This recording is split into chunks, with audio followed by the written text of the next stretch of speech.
Alright, good evening everyone, welcome to the channel. Tonight we are in Mass Effect 1. We are continuing our hardcore playthrough, which is our... Yep, faded out too soon. We're running with Ash and Kaiden as our party members on this one. So we're going to plow through and see where we can get to, see what we can do. So we're pushing hard on that one. Everything's all tidied up. Alright, so let's get back into it. Now, we were avoiding Verus and Novaria, at least for now.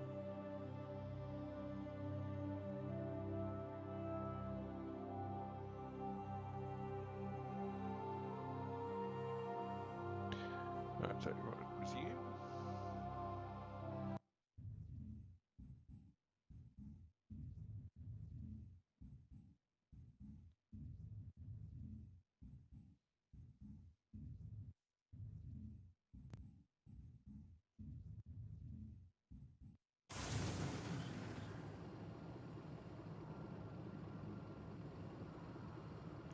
Alright, so we were taking care of, I think it was the hostile takeover. We've done one of them.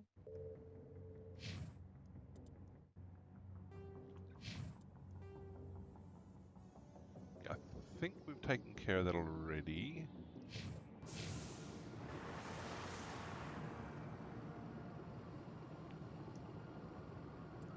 Yeah, so the idea was that, yep, we'd be in the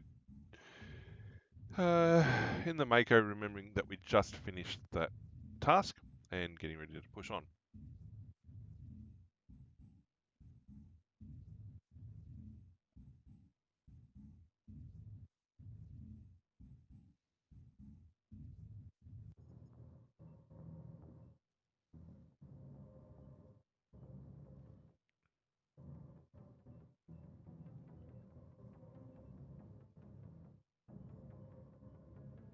Right, okay.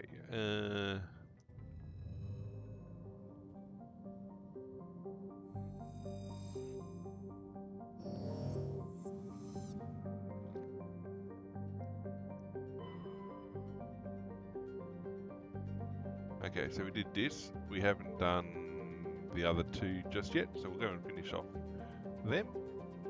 Now I know we definitely did this.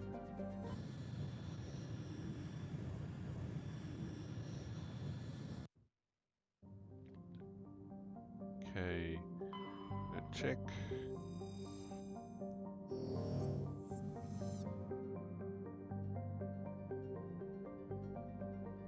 Okay, that's gonna be like yeah, we'll go deal with that in just a bit. Check all the environments. Okay.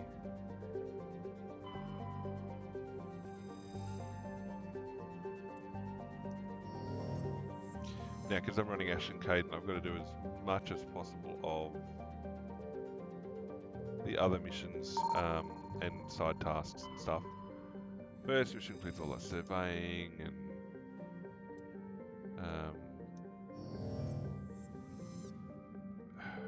the memorabilia, that sort of stuff. Because the data discs and whatnot. Because if I don't do that, those missions don't count, and it's going to be a tight fit apparently to try and get everything done. Okay, we're going to go this way.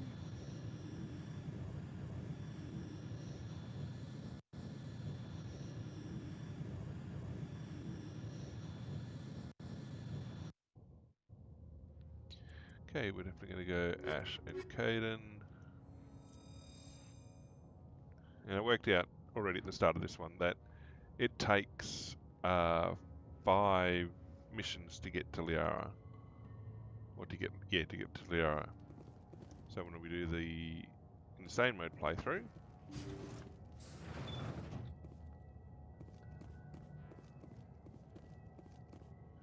alright, this is going to be a ship full of husks, I think.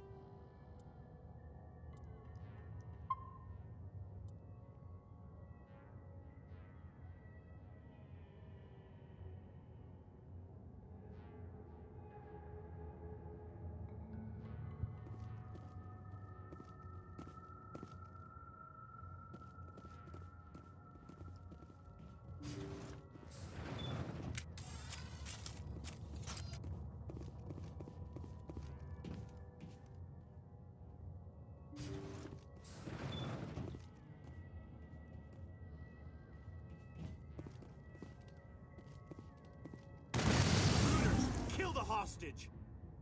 We've got to get in there before they execute the chairman. I will destroy you.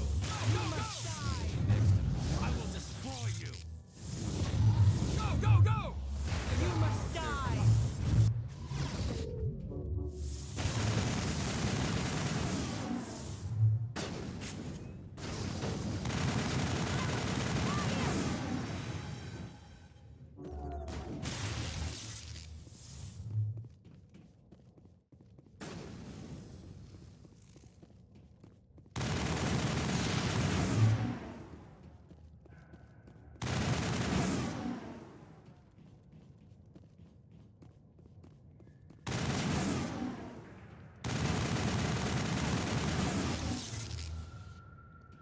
Alright, let's roll. All targets down. Now, it's pretty much a Renegade playthrough, so to be quite frank, I don't mind.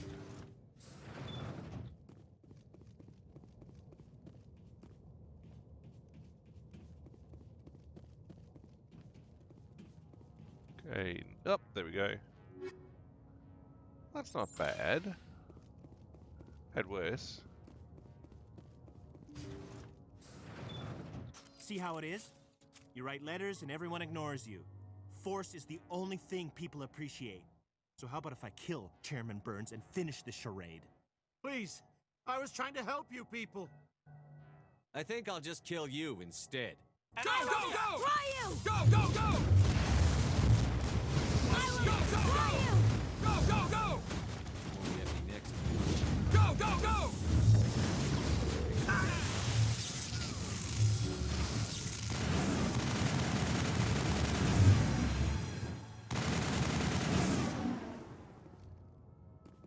Perimeter secured. Oh well.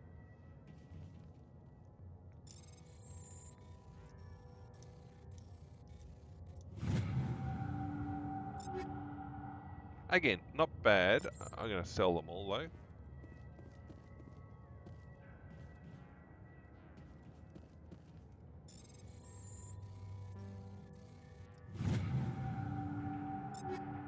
Again, okay, look, the sniper rifle of Volkov X is pretty reasonable.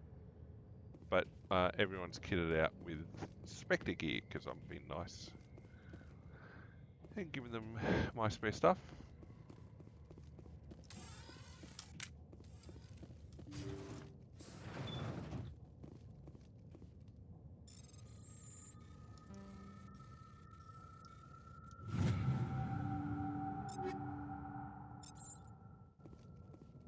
Again, pretty reasonable items. Get the way. Nope, nothing else. Okay. Back.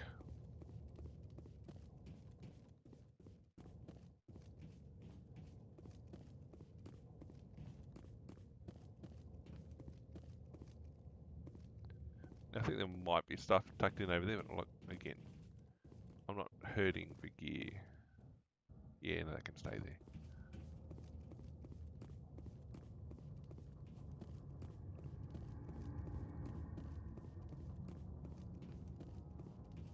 Okay, back to Normandy. And back we go.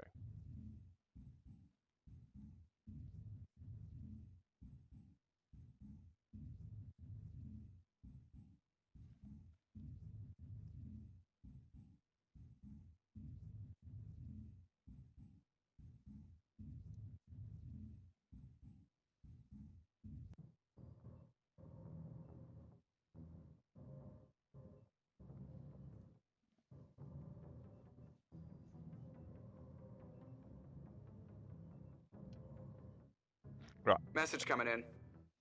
Patching it through. Thank you for dealing with the hostage situation, Commander. Chairman Burns' death was regrettable, but I trust you did everything you could to save him. Yeah, Your basically. assistance above and beyond the formal duties has been noted, Commander. Fifth Fleet out.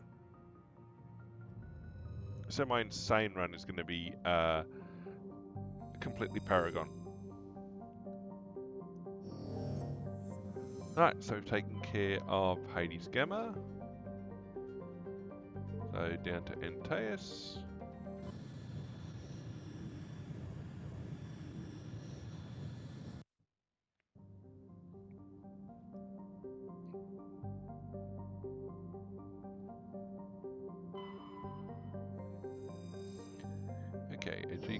Nothing.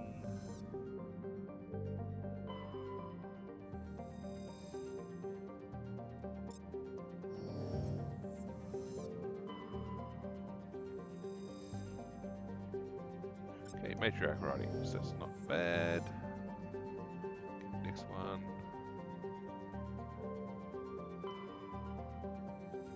Okay, we'll come back to Trevin. I think that might be...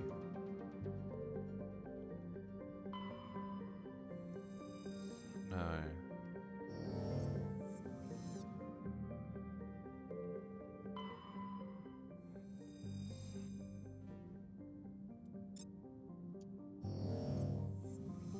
Alright.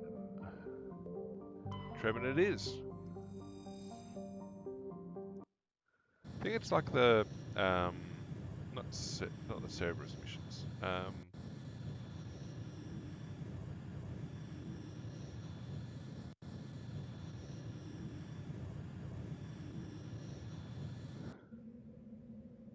Alright, Ash and Kaiden, accept.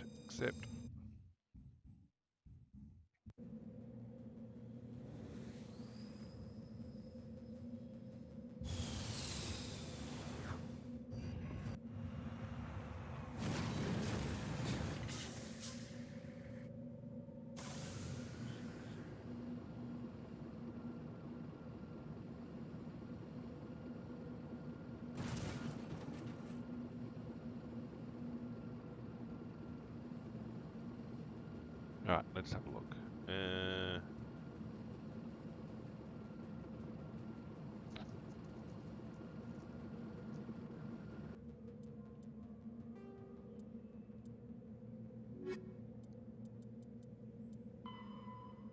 Yep, okay, got that, that's fine, already working on that.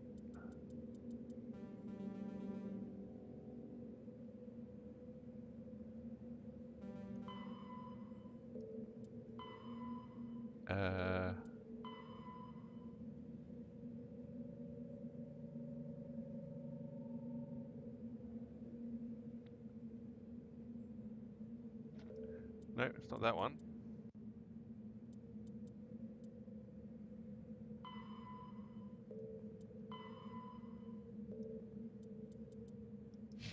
Oh, I haven't hit a second anomaly, research base, anomaly. Okay, we'll go anomaly, crash site, debris, anomaly, research base. Alright. Okay, away goes the Mako.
Alright. Another one in the insignia, that's fine. Back to the vehicle. Let's set for the debris.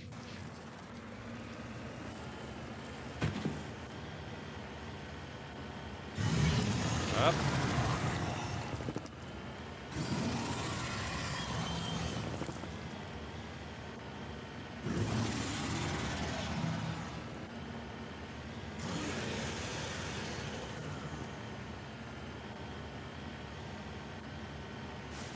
I don't want to deal with thresh remorse, but I don't have to, and I don't have to, so I'm going around it. I mean, yeah, okay, you can give it XP, but kind of well on the way at the moment.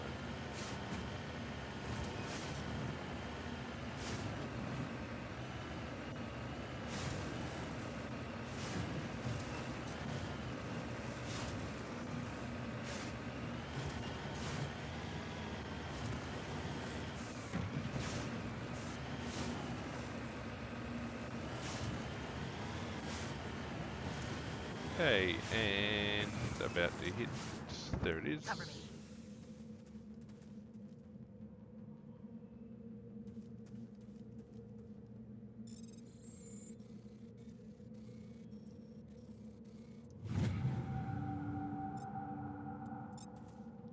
Good work, team.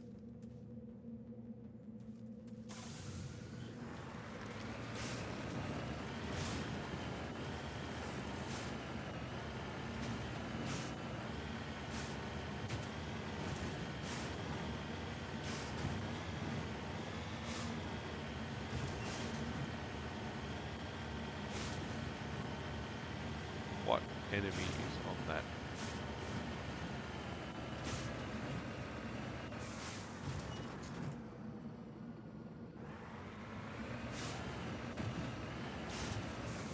Over there.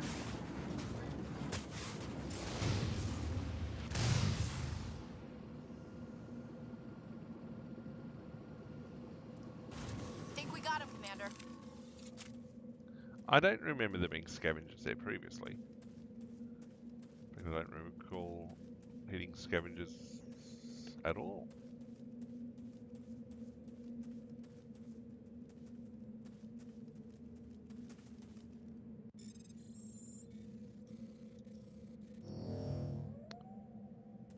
Fine. Use Omnigel. They're not bad.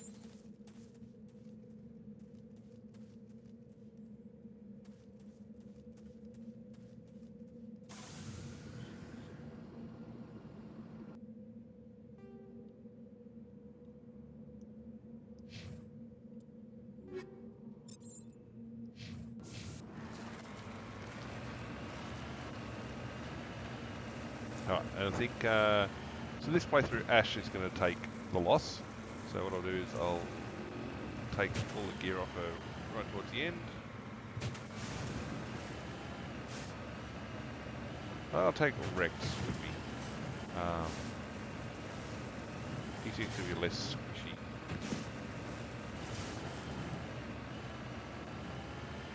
After... G'day Lord Typer, how are you, mate? The sound alerts aren't working. I thought I turned them off, but clearly I didn't turn off those mixing features. How's your summer holiday been? What's that, your summer been?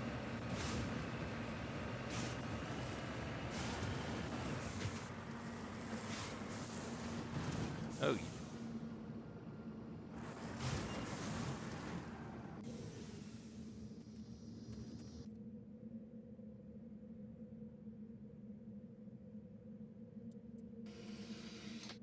okay, that's disabled, which is good. Well, it's not our summer yet, although I do have to say our winter had has had a very warm end. I mean, we had very wet over the weekend, and there was snow on Saturday. But now it's the last 2 days, very warm. So that's been rather pleasant.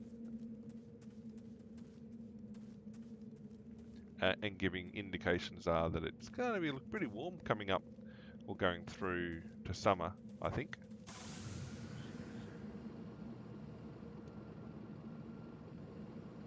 Alright, so I've done that. I still can't recall which one this is. It's a research base of some sort.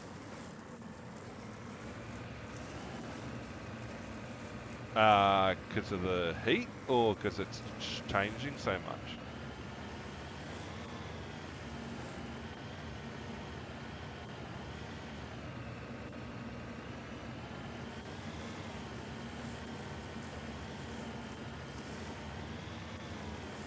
Yeah, we had that. It swung really far from like, well, even this morning it was like -3, but warmed up to like 18 degrees. Like I went for a walk this afternoon. Normally I'd, based on the day, I probably would have taken,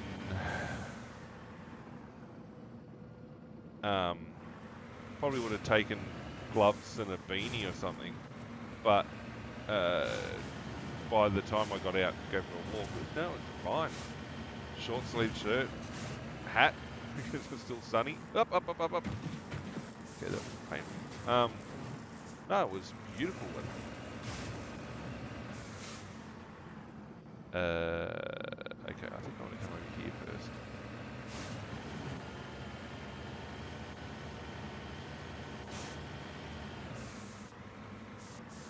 But yeah, Looks like nobody's home. it was, yeah, snowing 2 days before that. We didn't get snow; it was sleeting down where we were. But yeah, got up the next morning and pretty white all over the hills, and then it sort of melted pretty quick from there. No, as long as you had a good summer, that's good. But yeah, I wonder how much of a hot summer we're scheduled for. Ooh, materials is good. I mean, last summer was, well, I was expecting it to be pretty hot, but it ended up really mild. But then again, up until last weekend, we hadn't, I mean, it had been cold, it had been mostly dry for winter. But the start of the season, I was kind of expecting According to it these data logs, the to survey be team unearthed some kind of alien technology. cold Could and be snowy, answers at the but excavation site. alright, let's have a look. 1, 2, 3, done. How's your streams been going? I've seen you've been going live on them. You're still working on your Dark Souls 2 playthrough? Still trying to do your Deathless run?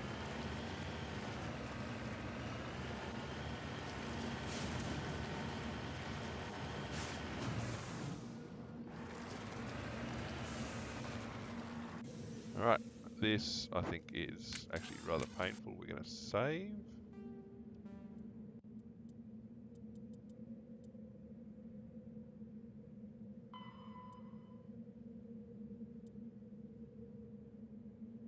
Yeah, there's something in here which is a bit chompy, I think.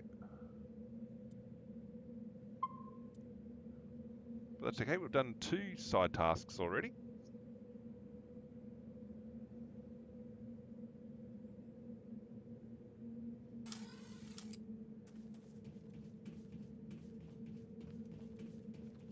Alright, let's go in and take care of the mess.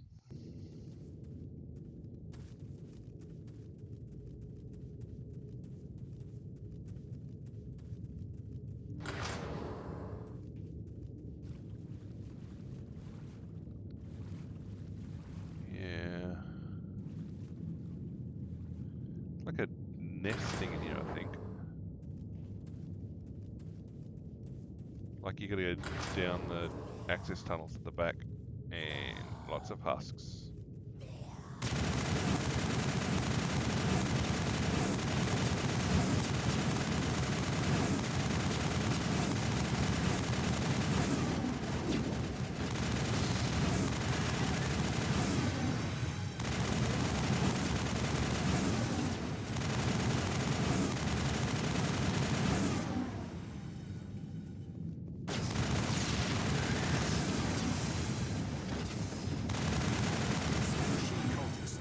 They unearthed some kind of alien technology, and it turns them into mindless fanatics. Whatever they found, it's long gone now.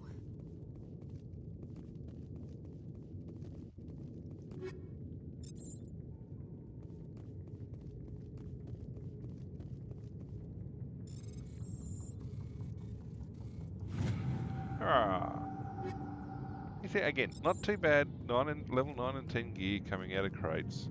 I mean, it's all getting sold off.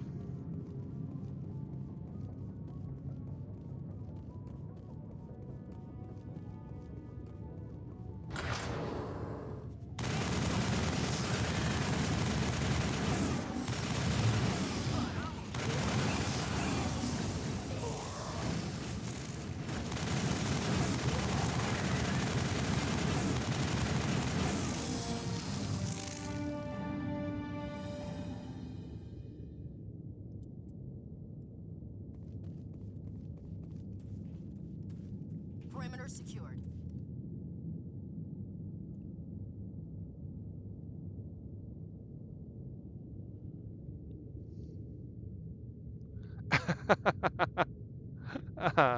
Well, fair enough. Well, I mean, I finally finished Days Gone's New Game Plus mode on the weekend.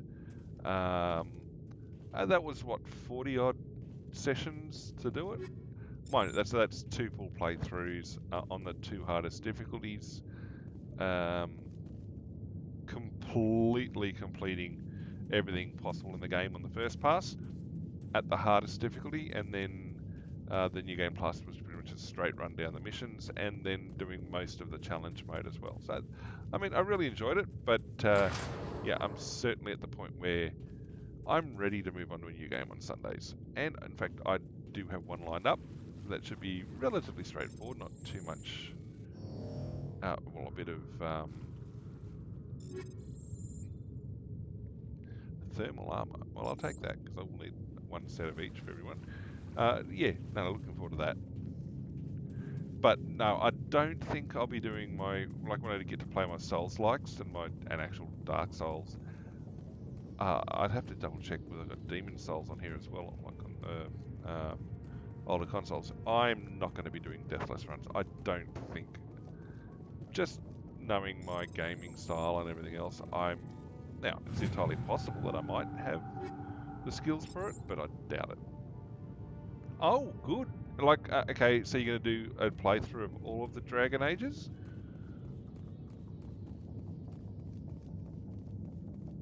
Or just the most recent one? And I keep getting Dragon's Age and Dragon's Dogma mixed up. So every time I see something for like Dragon's Dogma 2, I'm like, oh, there's a new Dragon's Age game, but no, it's not. Oh, well, that'll be nice. That'll be fun. You're going to do it on stream?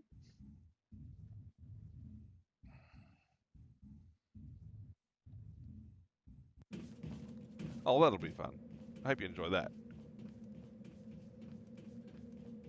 Well, my RPG playthrough is working not too bad with Pillars of Eternity. I think I'll be ready to move on to 2 by the time I plat this one. There'll be 2 full playthrough, well,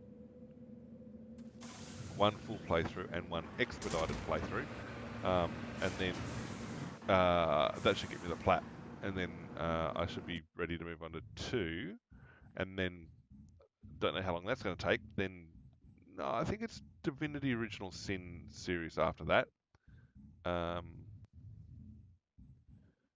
then into the Pathfinder series after that. So yeah, there's tons of oh well, I see you're taking my approach, spreading yourself really thin. I actually had to think back to when I started streaming, and it was just straight Minecraft, no voice, not even my pretty VTuber. I mean, that took me ages to get up and running. Just like my multi-stream has taken me ages to get up and running. So this is actually going out on YouTube and Kick at the same time as well.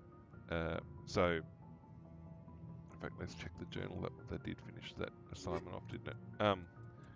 So yeah, it's taken me ages to get to this point. But no, when I went back and had a look, it was just Minecraft, straight Minecraft.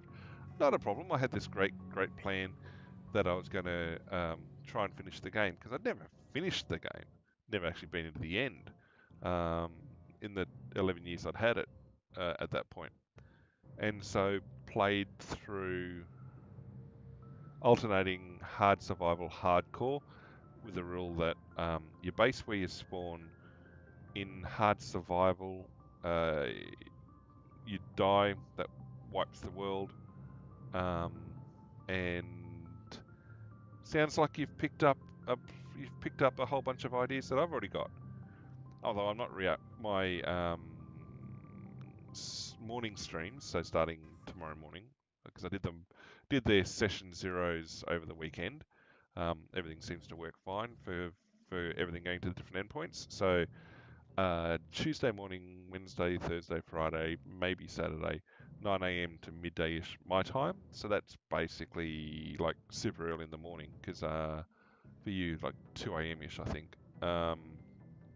is basically anything that's gotten under my skin the day before, or that night, or that morning, and news, like catch up on various bits and pieces. They may not go the full time. I I mean, there's a bunch of stuff that I want to do with that. Now, our copyright rules and laws are quite different. Um, like, we don't have fair use as such. It's called fair dealing. And there are limits on how you can use things. And, I mean, I've had a look at the legislation and stuff just to make sure I know what I'm doing, what I'm allowed to do. And I think I got it fine.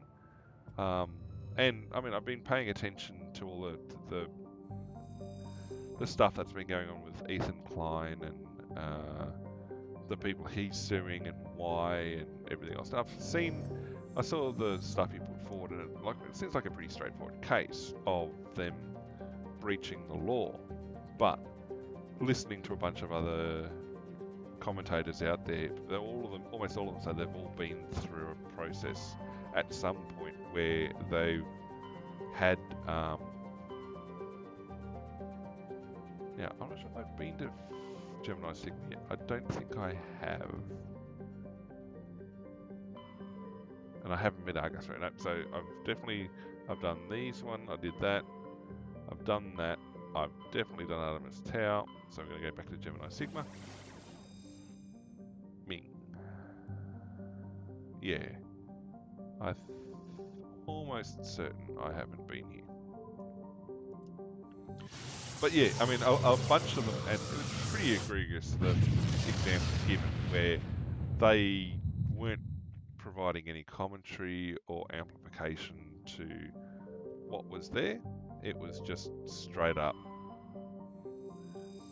watching the video so that they got the income from it, not the original creator. And it's like, that's not right. But I was like, well, how is it different to what a lot of other people do? And I've watched the other stuff too. I mean, okay, if you're adding to it, if you're providing actual good commentary and stuff, yeah, it's not an issue. Well, less of an issue. But, these ones were straight up, here's copyrighted content and I'm adding nothing to it. I'm not reacting. There's no commentary. There's no discussion. It's just like, oh. G'day, Eurostasi. How are you, mate? How was your summer? All the Europeans are coming back from their summer breaks, being out and touching grass and enjoying the world.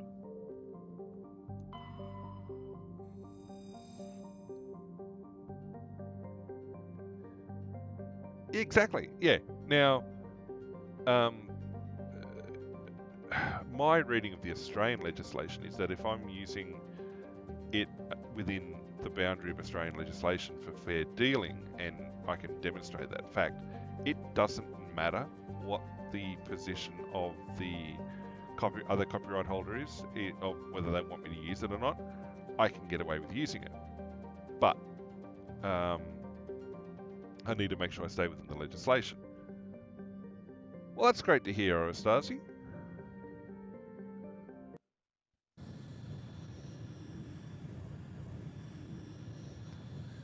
I mean, I kind of know when we're hitting the end of summer, or when all the Europeans start showing up again. It's like, everyone's had the opportunity to be out in the big wide world, enjoying the world, and now that everything's turning miserable again, back online. Yeah. So, I mean, I do remember when GDPR came out, how there was a whole bunch of, well, foreign to the EU websites just straight up went, no, we're not going to deal with European customers anymore because it's just too hard to comply with the GDPR. Guess nobody's home. At least from their perspective. Except basic life support. Whereas, I mean, and there's a few other things like that. And, I mean, the idea of like things like right to be forgotten and whatnot.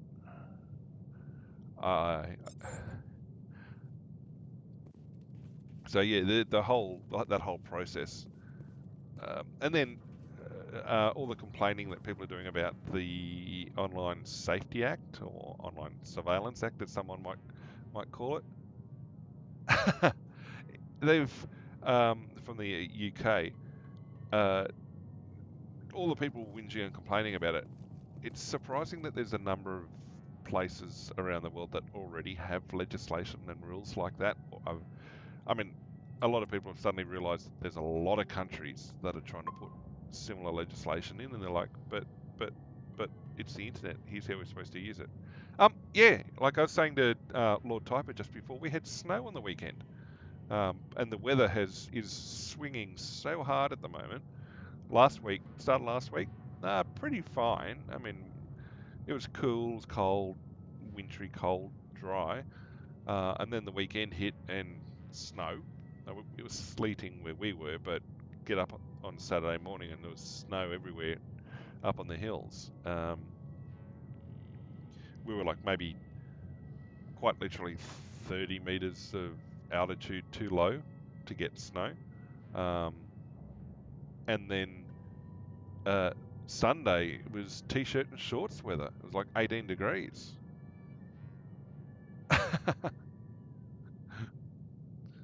Well, that was the thing. I like this whole winter. Well, it's now spring. The whole winter, I was expecting there to be snow visible on the mountain ranges nearby. They're not that high, but I'd expect them to have a good couple of days of snow. But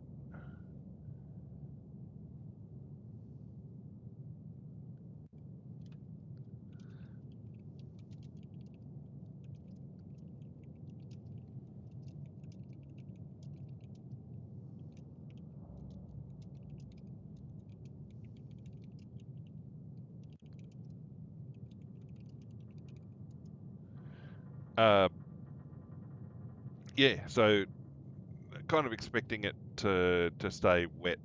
Sorry, to have snow on the ranges. Probably June, July for a few days, maybe for a week or so. Like you could see it. Um, when we first moved here, that winter was exceedingly cold and wet, and we had a couple of days where snow touched the ground where we lived, but every hill had snow on it that year.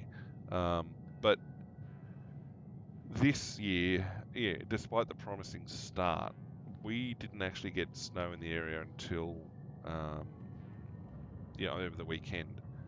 But you'd get up some days and you'd see on the back ranges, you'd see weather that suggested it was snowing, but you just couldn't see the snow. The snowfields, such as they are in Australia, pretty small. Um,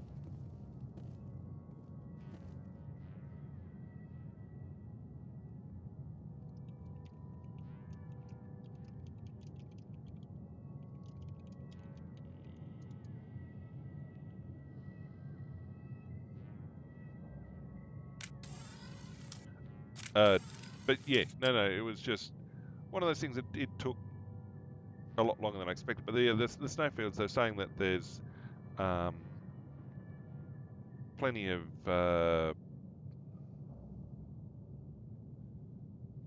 wet stuff, plenty of snow down in the snowfields, and it's staying around. So the weather's been good enough. It hasn't been warm to the point that it's all melted.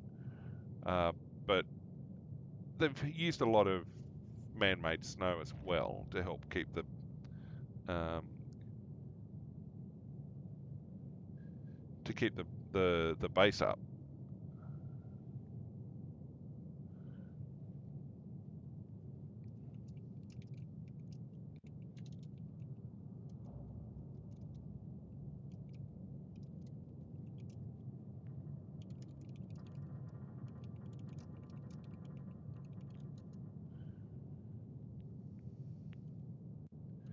So yeah, it's been an interesting year, so to speak.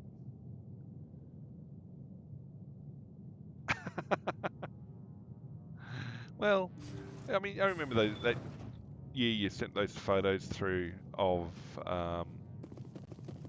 yeah, the serious flooding. Hear that? We're not alone. Yeah, something bad. Somebody set that trap. This whole place could be wired. Perimeter secured.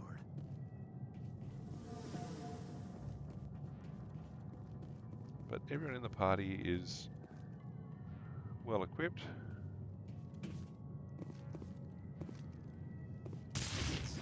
Ow. Good as new. Think we got him, Commander.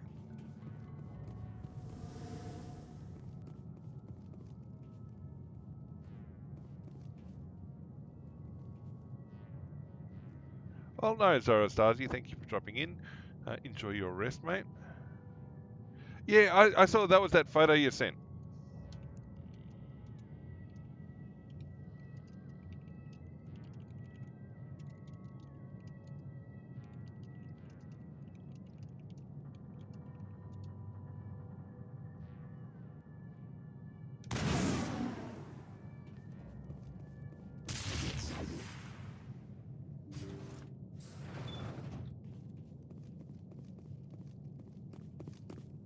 Right, let's go this way.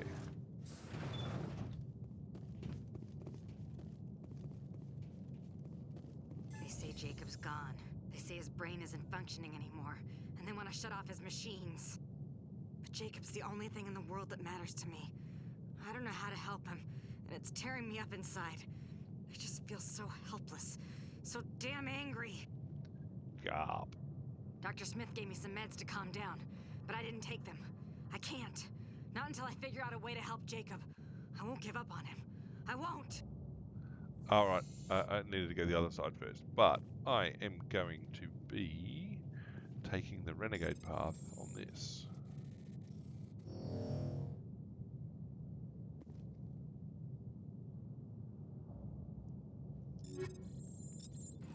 Again, good details.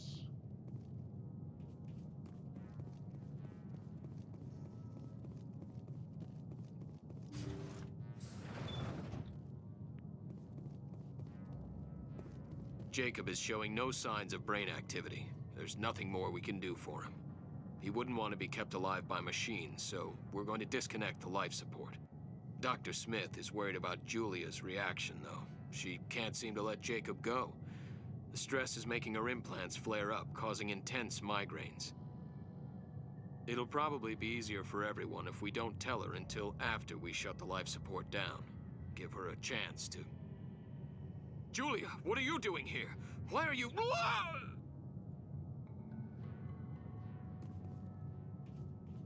Why are you...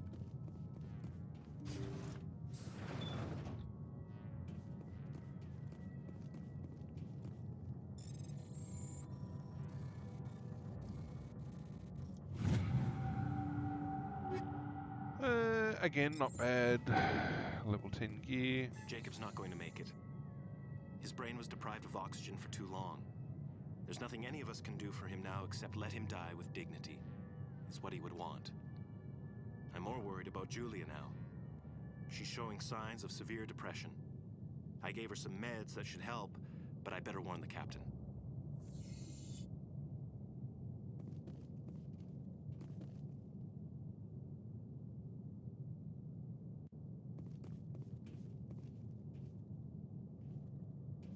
Looks like that machine is keeping him alive. No brain activity. He's dead. This body is nothing but an empty shell. Hello, hello, hello. No point leaving him there like a vegetable. Your call, Commander. But maybe we should wait until we know more about what's going on before we do anything. No. You did the right thing, Commander.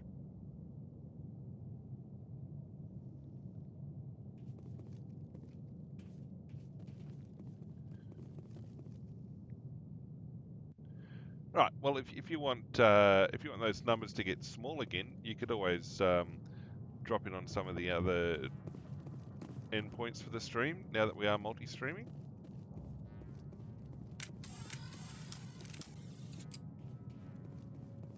destroy you!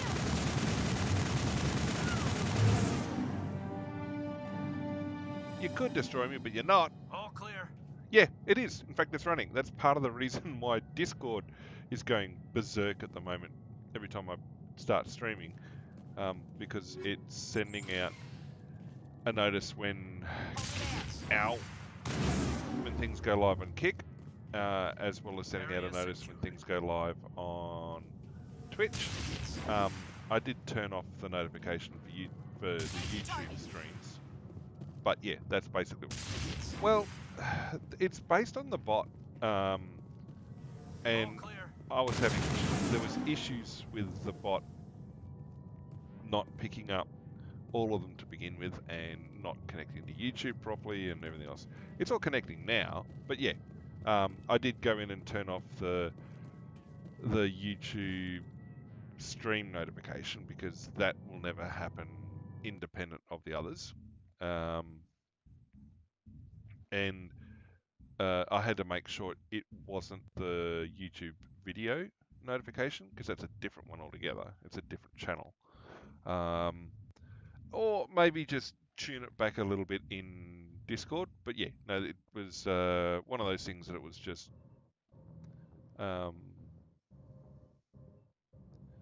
for a long time as well, the bot wasn't connecting to Discord. Everything was set up in the bot. And I was like, well, okay, well, it's fine then. And then all of a sudden, in the last week or so, everything suddenly reconnected. And like, it's still a bit hit and miss with the Twitter messages. It's not every Twitter message comes through. Well, I can't actually screenshot my setup. I wish I could. So I'm using OBS, and there's a plugin called branch output status. And so basically, Discord.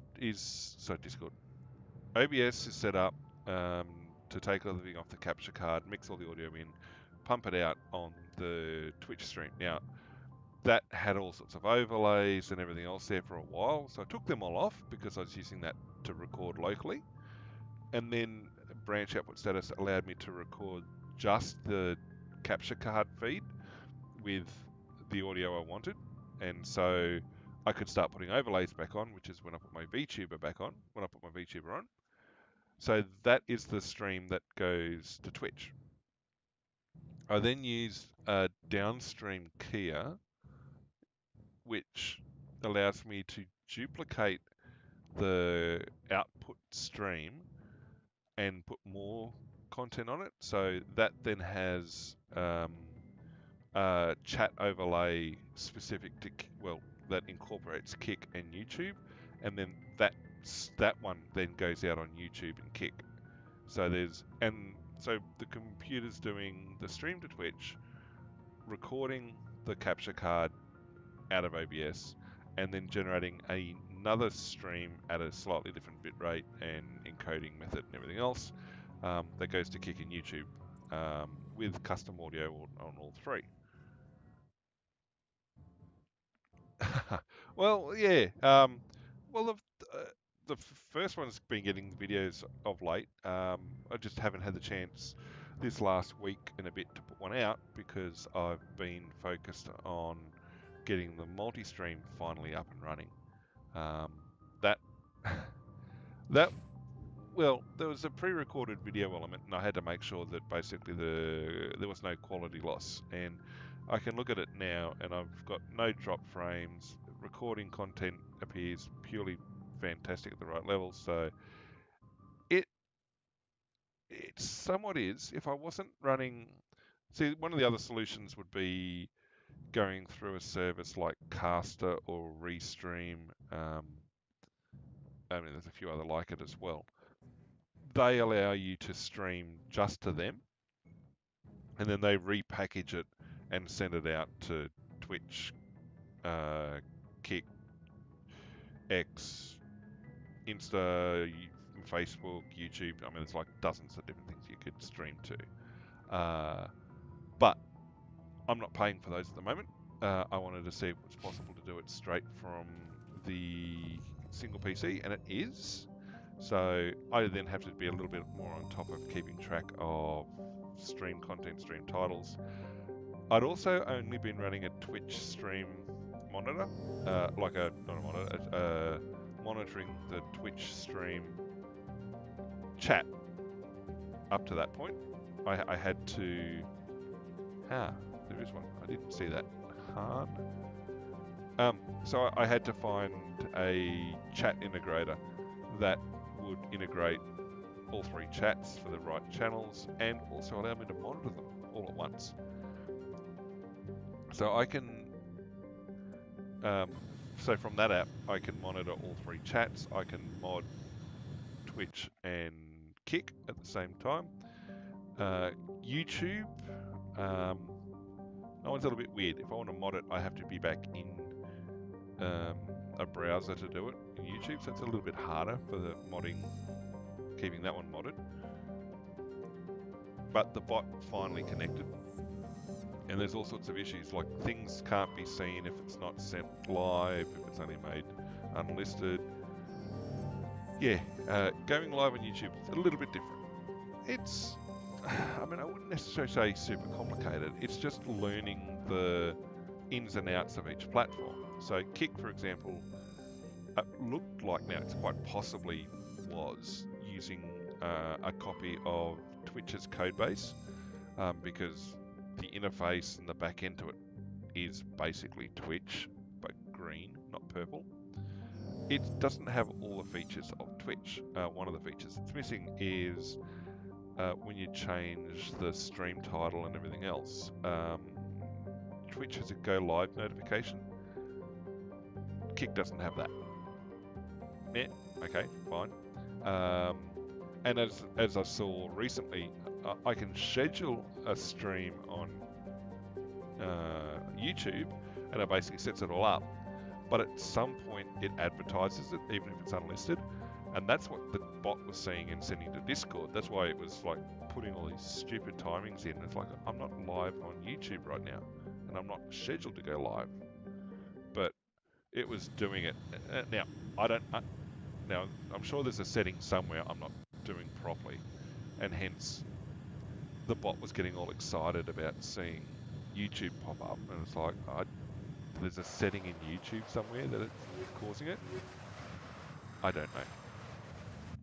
But then again, YouTube has different ways of describing the stream and letting people know what the content is and everything else. It's almost like putting a YouTube video up in terms of descriptors and channel settings and everything else, but it's not quite the same, and I'm not sure I'm getting all the parts right at the moment, but we're getting there. You learn by doing. Well, I learned by doing. I learned by messing it up as well. I mean, another thing that was happening too was I actually had on one of the multi-stream zeros, so stream zeros that I was saying, so basically the setup streams was running the recorded video. I was actually able to balance the audio properly for viewers. Worked out what was causing it to be very soft for some people, and so I nudged the actual stream audio much higher, or the game audio much higher than it had been. My chat over the top was always going to stay about the same, but I'm trying to keep enough of a difference between the two that it's noticeable when I'm talking and when the game's playing, but at the same time the gameplay was often quite soft, and some people found it hard to hear. I've gone and fixed it, I hope. My concern was that it was going to be clipping audio too much, but apparently not. So that's good not only for the stream, but also for recording the audio. It's basically as loud as it can be without corrupting the audio essentially.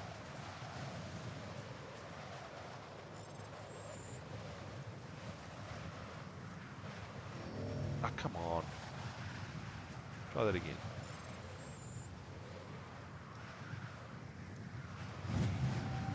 So yeah, I mean, the whole bot purge and everything else wasn't the impetus to change, to finally get the multi-stream up and running. I've been trying to get it done for ages, and I'm sure I've got clues and hints about it for a while.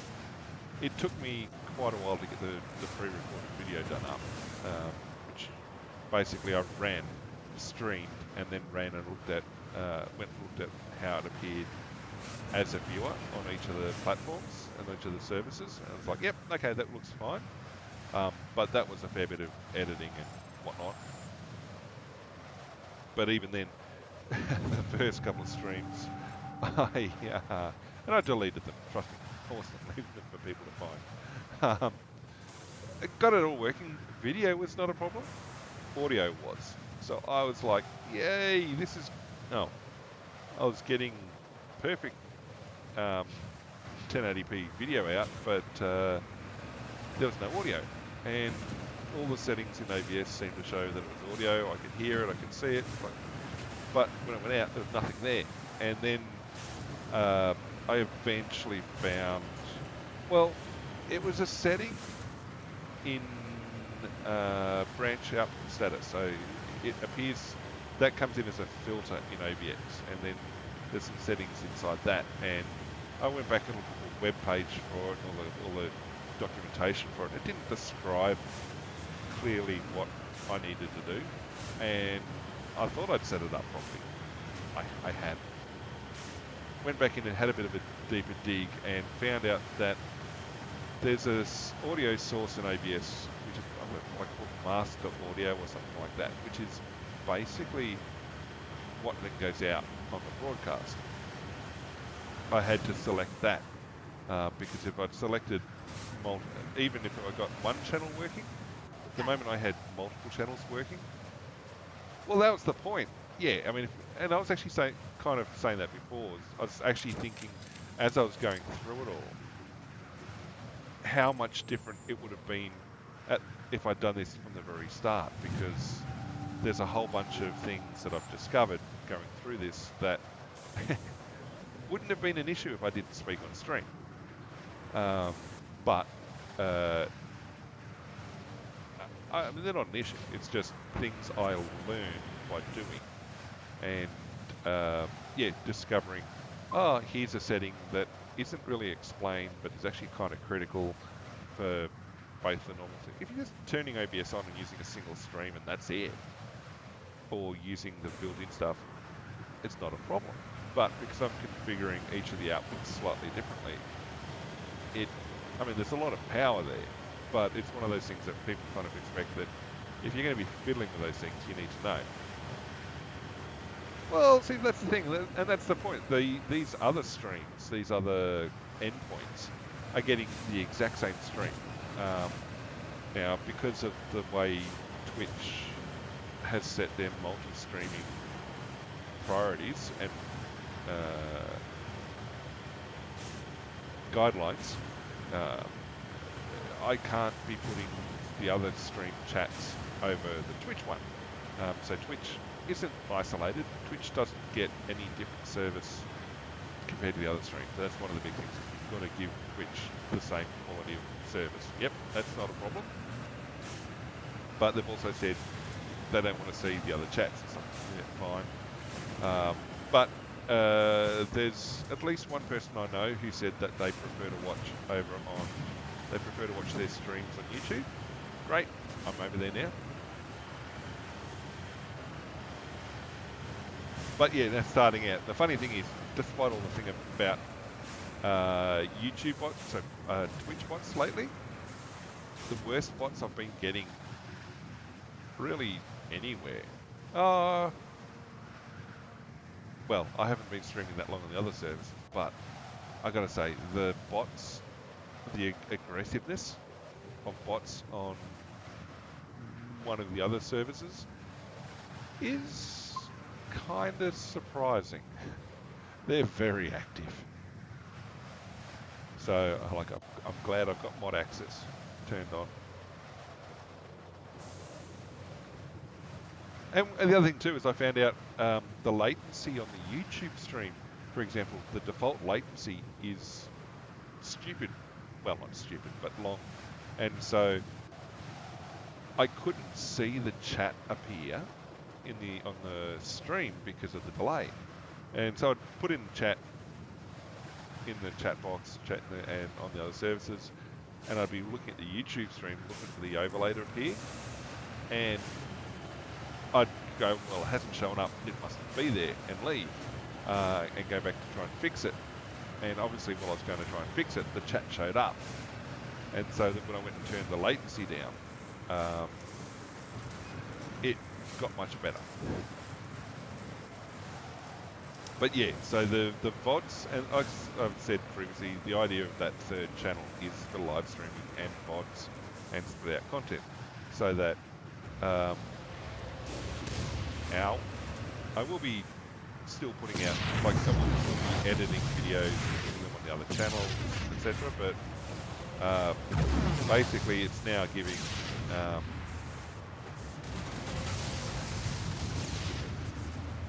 Okay, looks like I'm taking some hits. Taking some big hits.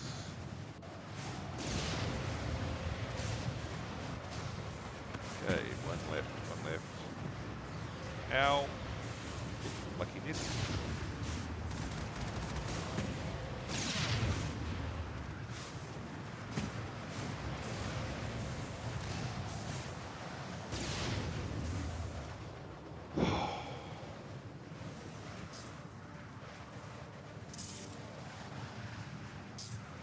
Alright, let me in.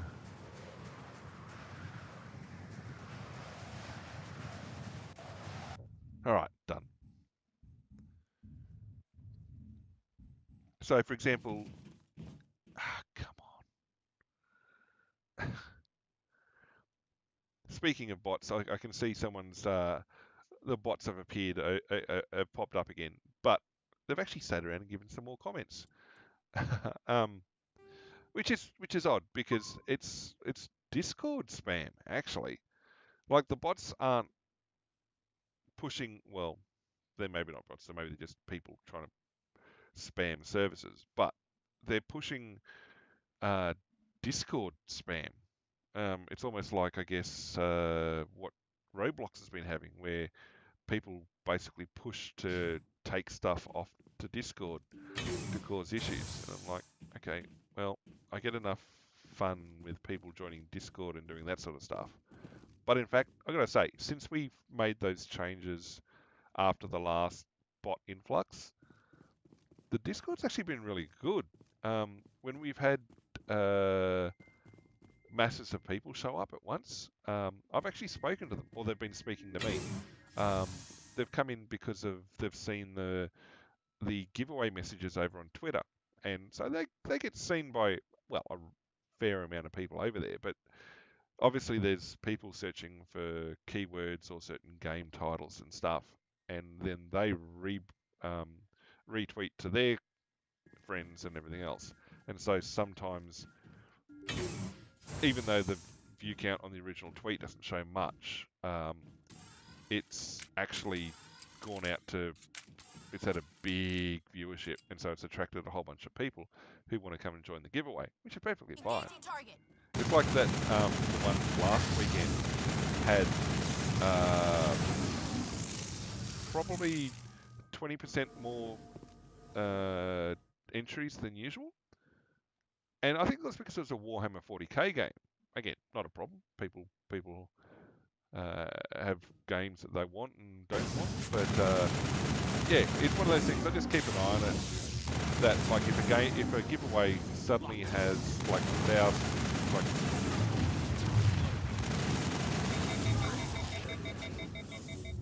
a lot more entries than normal for no apparent good reason. I'm on it. Good as new. Then it's worth investigating. But I will destroy you. it's been dropped.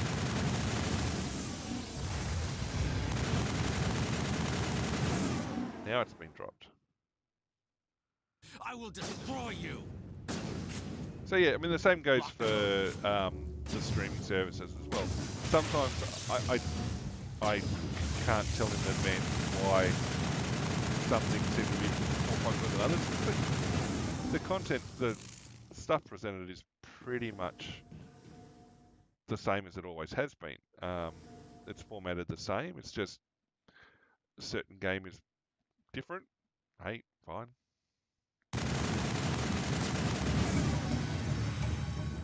Done. Yeah, that one was harder one to clear. I don't like that room. I think we got him, Commander. Yeah, no worries, mate. Thank you for dropping in.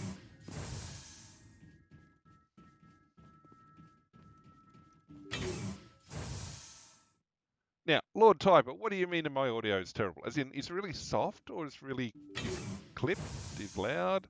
What's the issue with it? Because I finally had the chance while I was doing the setting everything up, because I did have, I had some of local audio problems for myself. Yeah, again, thank you for dropping in, mate. Oh, I completely missed that. So I discovered not only did I have to make some adjustments for stream for people to receive, but I also had issues with what I was getting as feedback, not feedback, on loopback. So that was a problem, because I'm like, everything's fine. If I go any louder, it's a problem.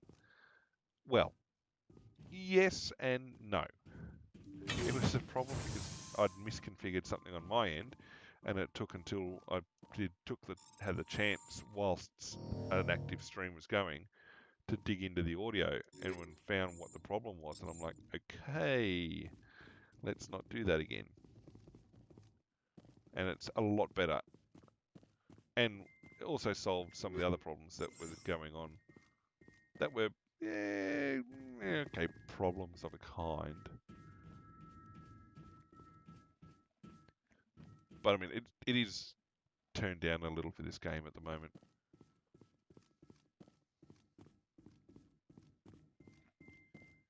Purely because when it peaks quite loud and overrides the ability of me to talk. Which, hey, look, some people would think that'd be a good thing. In fact, a lot of people might think that'd be a good thing. In fact, there's one person we can blame for everybody being able to hear me. Well, see, that's the thing. So that's what I was saying. All right, so I don't know if do you use OBS for recording? So for your stream, Lord Typer? Or like when you're streaming? Yeah, okay, right. So you know the audio mixer on it. So you want to keep your audio in the green to yellow zone and out of the red. Red means clipping. So what I found for most of the other content is I can push the game audio or the other stream content. I can push that up now. So it was previously set to about 3/4 of the way up the green and just peeking into the yellow, and my voice is set mostly top of the green into the yellow, and it doesn't ever touch red, like it just stops short. So that keeps it at a reasonable level. This game, you're right, peaks in weird ways. Like Prince of Persia is another one. Its background is really soft. Like the game, spoken word in the game is really, really soft. But the in-game audio is stupidly loud. Like background noise, all sorts of random game audio is like 3 or 4 times as loud as everything else. And so it's really hard to find a balance for that. You don't want the game to deafen the viewer, but you want it to be loud enough that they can hear everything. And it's just a badly mixed game that the mixing levels are really poor on. Whereas this, yeah, even though it is set to, so that then all that wind and stuff like that peaked at about about 3/4 up the green bar. And that was plenty loud enough. my voice was in the yellow band and should have been significantly louder, but the frequencies were like, ah. So yeah, I'd keep this game turned down a little. I mean, Days Gone yesterday? No, I had that louder. Like it was pushing the yellow band. But yeah, no, it's just like some of them are just, yeah. Some are good, not so good. Horsehead, I gotta go to Horsehead. Alright, save.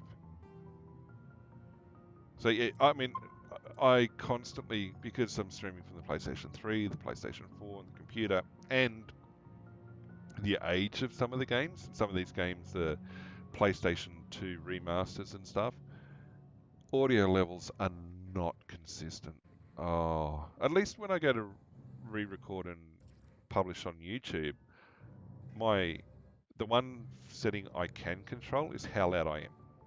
And so my voiceover is always set, like I've got that dialed in now, so that it's always within a few dB and like at the right level.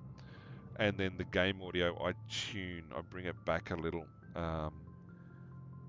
The idea being that because audio stacks in terms of frequency and volume, so if you've got even if you've got your speech at the right level, if you then put game audio underneath or over the top, that's running at a certain dB, the resultant will be a combination of the two and will actually be pushed higher. There'll be more volume, more amplitude, I guess, coming out. And so we've got to dial things back sometimes to keep everything from clipping, even though the individual sources are all fine. All these things you learn doing. I mean, some people just don't care and will do whatever. I want the end user experience to be pretty similar. Exactly, and that's the thing. So, that's the thing. I had two people in stream at the same time, and they know each other, and so I think they've got very similar gear. One of whom was saying stream was extremely soft. The other was saying everything's perfectly fine. And so I spoke to the person who said, look, it's soft. I said, look, and they said, I've got it all the way up, but I can barely hear you. And the other person's like, no, well, I've got it set normally and it's fine. I'm like, well, how is two people getting different outcomes from the very same stream? Like, I'm not changing anything. I don't think Twitch was making any difference. And it's like, I really didn't know how to fix that, because it was a case of, if I bump the audio to help the person who thinks everything's soft, I'm going to blow out the ear. I'm going to clip for the other people. And it's like, Urgh! So that's why, even though I've got headphones for connections upstream in my audio thing, I always listen at the point of transmission. So leaving OBS, that's the audio I listen to. So if I hear things out of whack, it's going to be out of whack going out. Now, I've also got intermittent volume setting as well, but in terms of the mix, I'm listening to the stream mix the whole time, which causes some issues for me sometimes. So I'm like, I just want to listen to the game audio. But doing this way means I know what, at the minimum, people are going to hear. Then getting the levels right is another issue. But I got the relative levels right. But yeah, it's it's the thing. Like, yeah, you're right. Sometimes I think the balance is wrong or the levels are wrong. It doesn't make sense. And people are like, no, it's perfect. I'm like, oh, fine, cool.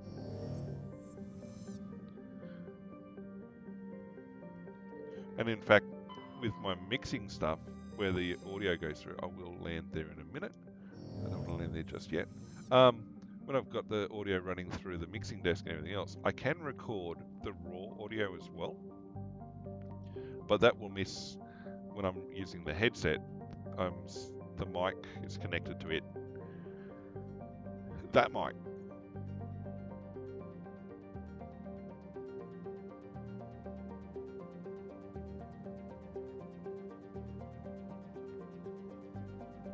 Yeah, And that's the point. So if I can create a mix that sounds good to me, and like I said, I'm listening at that point, like I'm listening to what is streamed in terms of the audio mix, I'd be much more comfortable listening to a couple of other points in the mix, but I want to make sure I get the relative levels right. And then people can turn their volumes up and down or do whatever. But then the relative levels are always going to stay in the right ratios, just they'll get louder and softer. So that's why I listen to that point. So that's why I try and keep that balance. So for me right now, yep, my voice, I want voice to be over the top of the game audio. I don't want it to be overpowering. I want it to have a nice ratio so that at the moment I can clearly hear the game audio. Now sometimes I'll stop talking to listen to what's happening, but I can clearly hear the game audio. I can hear me talking through the headset as well, and they're a reasonably good balance. Alright, fantabulous. Oh, well that's the thing, that's what I'm saying. So my mixing setup has SD card recording, and I've got it set up so that it will record the raw input, so before processing, and so everything's processed. So if I wanted to, I could push a button on the desk and it would record the raw input, and I could then put that into the DAWs and video editing software and process it from there. And yeah, I have studio monitor. Well, they don't use studio speakers; they're called monitors, and I got a set of them. I've got studio monitors sitting on my desk. Again, well, I started out in music, but to get that audio level, and my headphones are studio. Well, I'm using HyperX Clouds at the moment, but the headphones that are connected into the mixing desk are proper studio headphones. So if I'm doing audio, if I'm doing work on video production, I can either pump it through the desktop speakers if I want to annoy the hell out of everyone, or I can use, like, I've got a good quality studio monitor headphones, and I'm actually looking to get a second set, but the first set I've got are a set of Sennheiser's studio reference gear, and so they're going to be good. But again, as you process and pump out the audio and it gets recorded onto the video, there's all sorts of places where you lose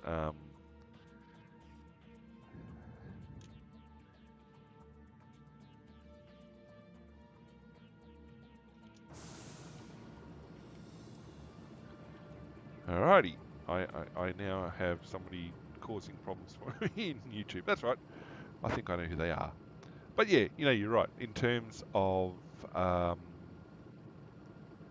studio gear, I agree. I do try to. I mean, I prefer being able to use the proper proper audio gear, because, well, that's what I was used to coming through. And so the idea of how poor some headphones are in terms of the content. And the funny thing is, I've watched some video podcasts and stuff, and I've gone, wait a second, these are people with massive budgets, and because the headphones I want to get, the other headphones I want to get, I know exactly what they are, what they look like and everything else. They're using them, and these are definitely pro audio headphones, but they're mid-level. They're not entry-level headphones, but they're not top of the line ones either. And it's like, wow, if you had that much money and stuff available, oh, I'd have top of the line gear throughout. But, well, actually, tell a lie, I'd just probably have backup sets of the gear I've already got, because I'm really happy with how comfortable the gear is, how well it works, how reliable the audio is, all that sort of stuff. And so it's weird. My audio gear, I have audio gear from, well, let me have a look. 1, 2, 3, 3 different high-end audio brands, not high-end, 3 different quality audio manufacturers, plus 1, 2 different consumer audio gear, and it's just, I mean, I'm not running high, those other brands aren't high level gear from them, it's just the branded stuff. Would I go end to end with the same brand? Probably not, because they don't manufacture, like the brand that makes the mixing desk also does the mic, but they don't do speakers as such, or their speakers aren't audio reference type speakers, monitors. So no, probably not. Oh, I did, didn't I? I needed to. Right, we are going to go back to the ship. Go to the anomaly and then down here, but I mucked that up. But yeah, I mean, and the same for audio processing, digital audio processing and things like that. Yeah, I spent time before I started building my streaming kit or my setup, researching the hardware I needed or wanted to have, and the connections and the setups and everything else. So in essence, I kind of have a small studio set up. And then I've managed to it started out everything running through the computer and everything else, but various bits and pieces are controlled by WebSockets or MIDI, and so I've been able to integrate functionality across the system and into places. It's one of those things of, once you buy the kit, even piecemeal, some didn't buy this all at once. It's been, people have given me stuff for birthdays and Christmases and stuff, and so it's like not super expensive stuff. It's a case of, look, I know they're like, oh, well, you're going to spend X amount of dollars. I'm like, fantastic. Here's something I've already.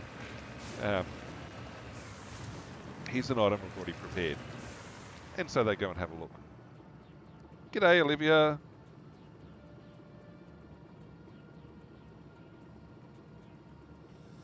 Thank you for the follow.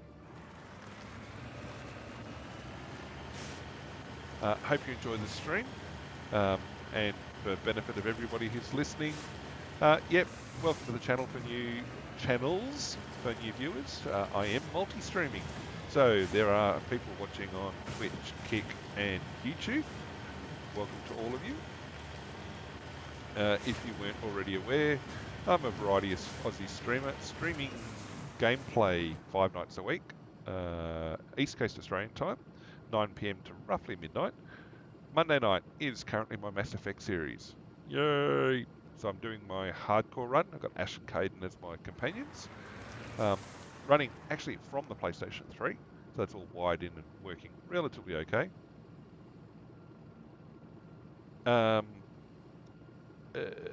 Wednesday night is an RPG night. I'm currently running Pillars of Eternity on that. Friday night is Prince of Persia Warrior Within, so it's a Prince of Persia series. That one's also for the PlayStation 3. Saturday night I do a multiplayer stream from my multiplayer server that I currently run, which is currently a Minecraft SMP. People want in on that. Best bet is to come hit the Discord,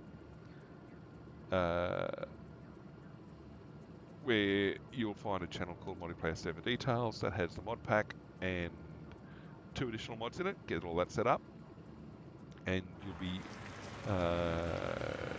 then come back and DM me your Minecraft username. I'll add you to the whitelist. You'll be up and running in a matter of moments. Then Sunday is the PlayStation 4 stream, which at the moment, well, up until yesterday, was Days Gone. And we're looking at picking a new game for next Sunday. I've got a game in mind. We'll get that when we do that. We also have a giveaway, which happens every week. If you'd like a chance of coming in on that, hit the Discord. There's a channel in there called Giveaways. Head in there, find the blue button, click the blue button, and you're automatically in the draw. It happens before Sunday's stream. This week, it is for a copy of Cat Quest 3, which I'm sure if the person who won the copy of Warhammer 40k probably would play that as well, to be honest. Yeah. So, yeah, last weekend was a copy of Warhammer 40k Rogue Trader that was given away. This weekend, it's going to be a copy of Cat Quest 3. So good luck to everyone in the draw. I'm also doing some just chatting streams, so reactions, things that irritate me, things that get under my skin, general chit-chat type stuff. Those streams are going to be running Tuesday, Wednesday, Thursday, Friday, maybe Saturday mornings, approximately 9 AM to midday, my time, and basically cover off on things I found that have interested me, things I found that have irritated me over the previous day, and have decided to have a bit of a chat about. And that's what I was testing with my multi-stream tests over the weekend. So, not only have we expanded in the multi-streaming setup, but we've also vastly increased the output that we're producing. So, yeah, pushing out to new audiences in lots of different places.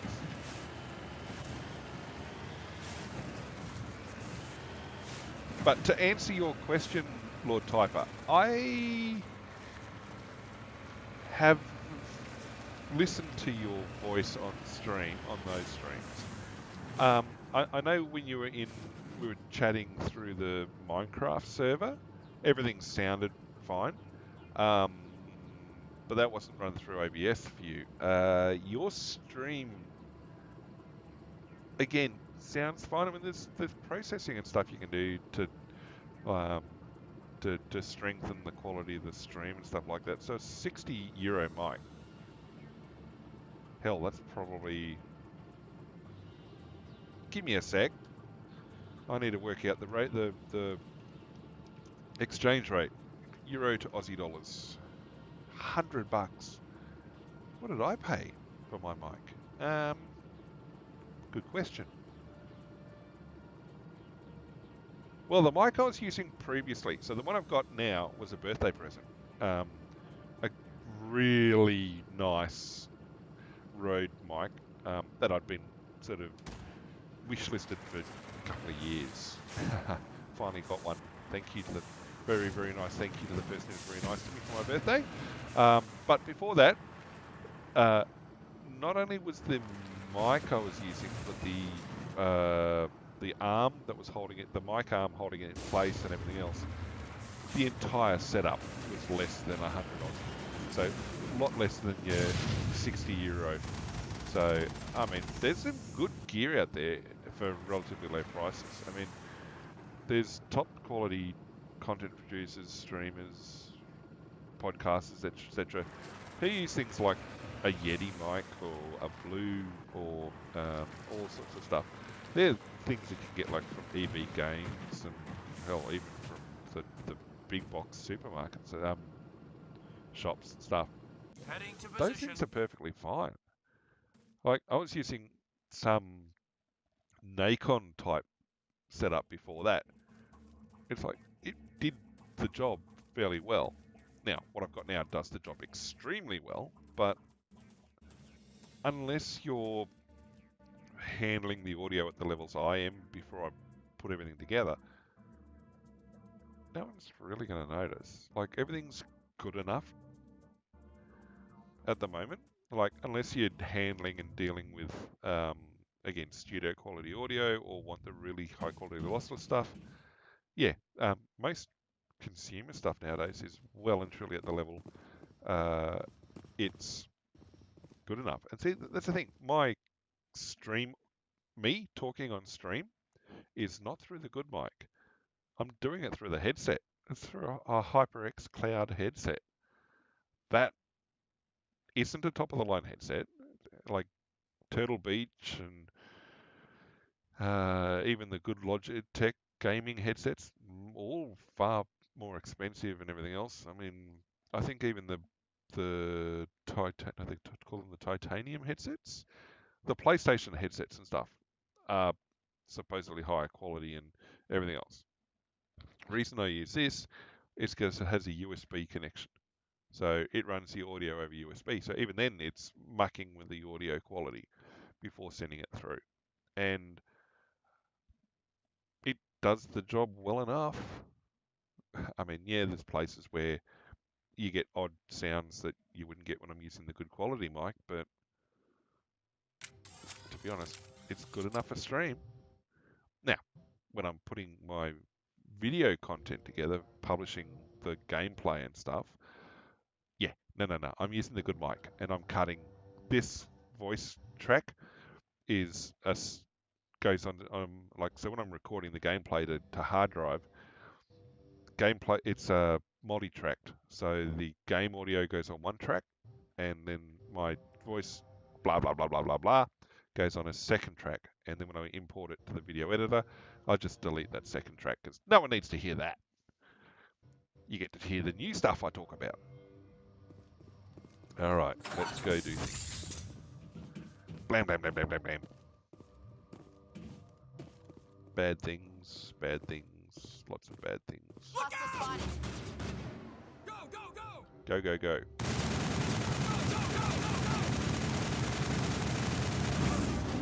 Ow!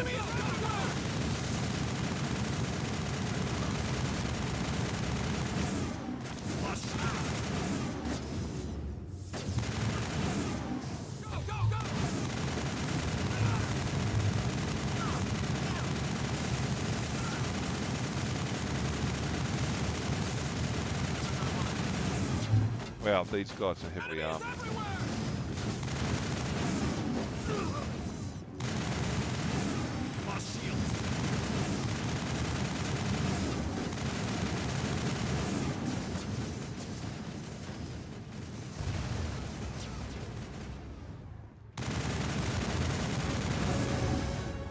Hey, level up. Which is good, because I think we only have 5 levels left that we need.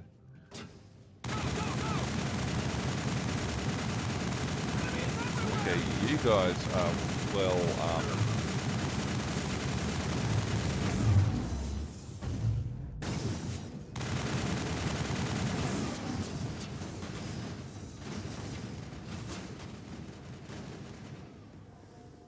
But yeah, no, it's in terms of gear and setup, yeah, this has all been very much put together over time. Now, if someone gave me a massive bucket of money and told me to spend it on setting up the ideal setup, I don't think I'd change anything, really. Well, I might change, put another PlayStation in or something, I don't know. Maybe, no, there may be some bigger screens to look at, but that's about it. It's not going to change the content. Right, so what you then probably want to look at is the processing you do, the filters that are applied in OBS before you broadcast. Now, the headphones I'm using, the only processing that happens, I'm going to just stand here and look at the wall for a second while I have a look. Okay, so my filters I have on the headphones. Okay, so I had noise suppression turned on, and so what that was good for was like for background noise and stuff, but the mic in this headset is pretty good. Now, the drawback is it's on a flex arm, So if I talk too much,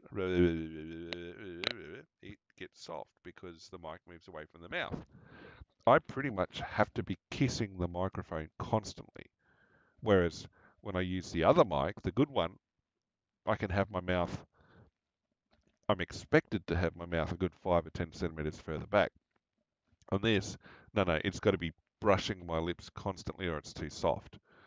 And that happens sometimes during gameplay when I'm talking too much or the head moves and the mic moves off the mouth. People say, oh, you're suddenly too soft. Well, that's because I have to manually position the mic.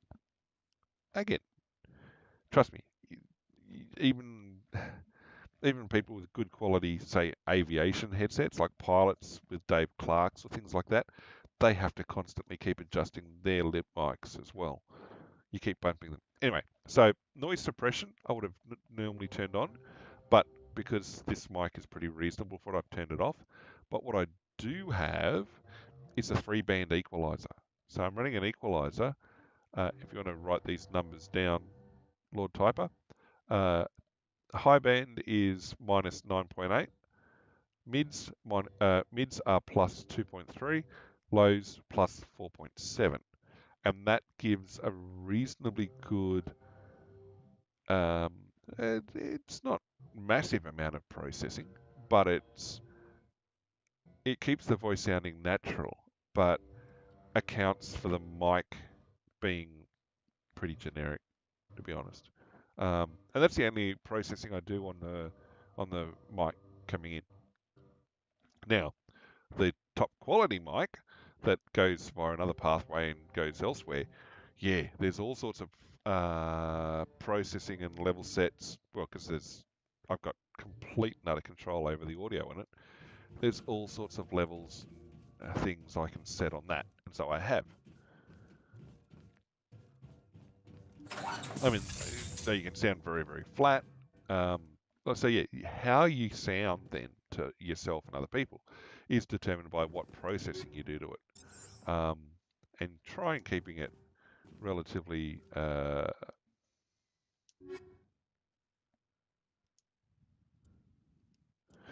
relatively within limits.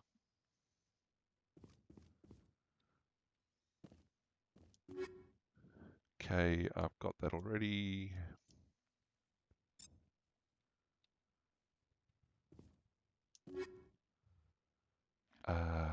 Yeah.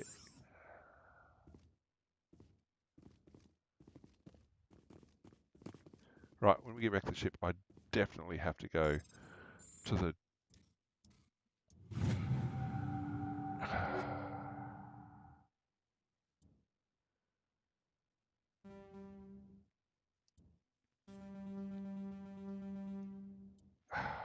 Seriously?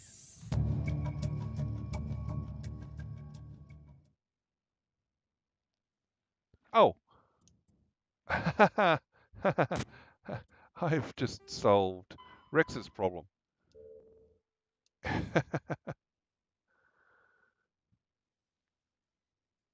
Okay, all right. The numbers, sorry. Yep, okay. So, I wish I could send you a screenshot. I can't screenshot the the actual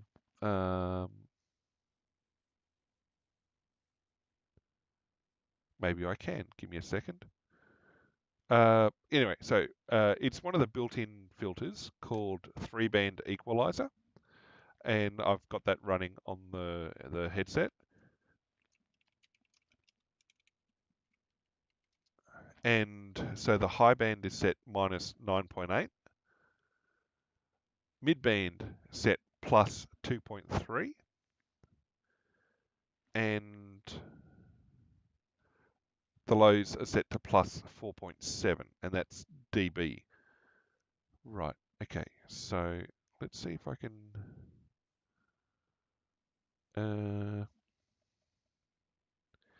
I don't have that key.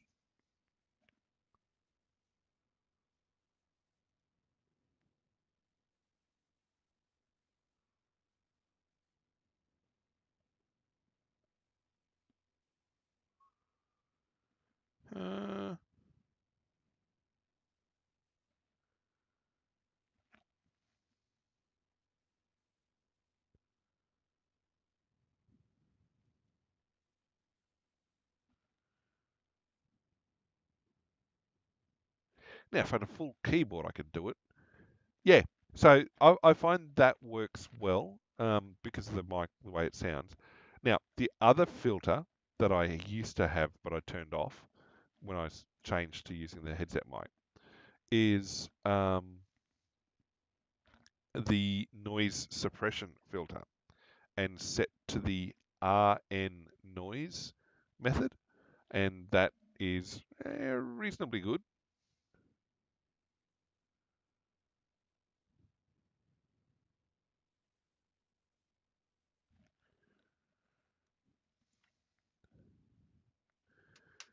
Okay, where is the print key?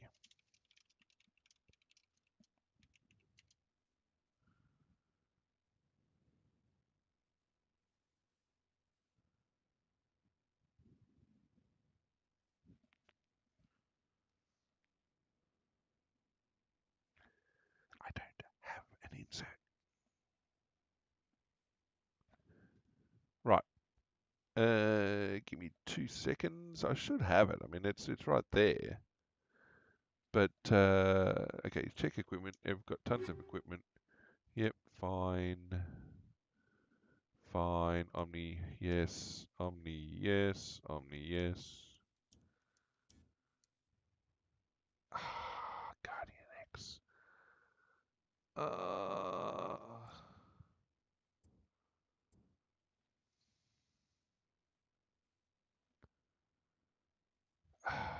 Really?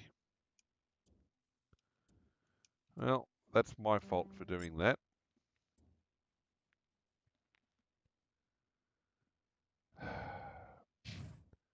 Because she would have been... Anyway. He's light armor, isn't he? So that's... He can't go heavies. He's got to be light. Okay, they're not any better. They're not any better. That's not any better either. I can get rid of all of that. Alright. And I got to go back to everyone else. Alright. You go auto level up. You go auto level up. And me, I'm going to put that point into fitness.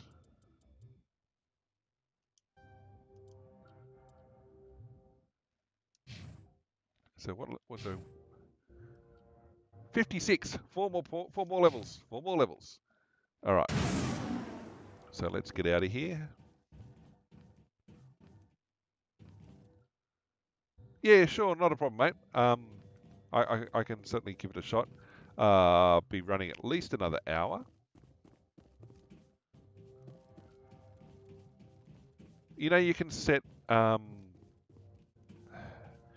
You know, you can record. Like, if you set it to record out of ABS, and then then drop me the MP3 or the. Man. Just drop it to me on Discord and I can have a look there if you've got it recorded.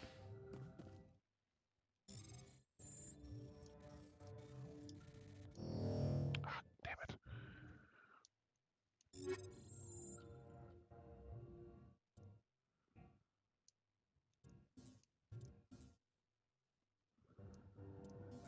I know it's getting such good gear.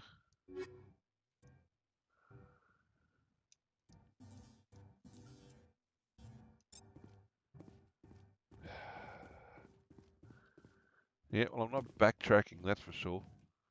We are leaving.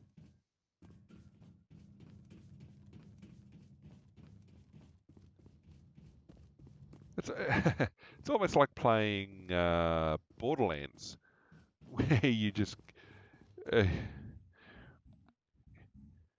it's a gun simulator built around a first-person shooter, or first-person shooter built around a gun simulator. All right, back to Normandy. Yes, and I do have to go down. I did say I was going to go down, but I didn't.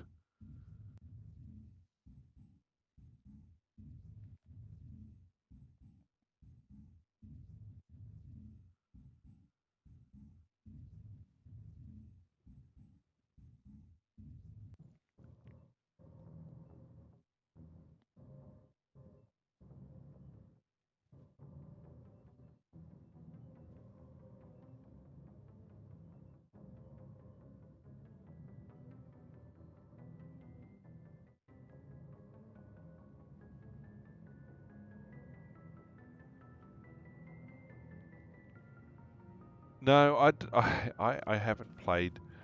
I'll be honest, I haven't played Borderlands since I finished Borderlands 1, and I had to have. In fact, it was a German who helped me out with it. Um, I'd gotten stuck at a certain point, and we had someone staying with us, and a girl actually, and she was like, "Oh, I used to play this with my dad," and I'm like, "I'm not that old." She goes, "I can help you. We finished it." Blah blah blah. I'm like, "Okay, fine." So yes, she helped me get past the point I got stuck on, and we co-opted it to the end. And I mean, Borderlands 1 was great, but the idea of, I played this with my dad. Not good. Way to win friends and influence people. Looking for supplies? Yes. Let's see what you've got. You bet, Commander.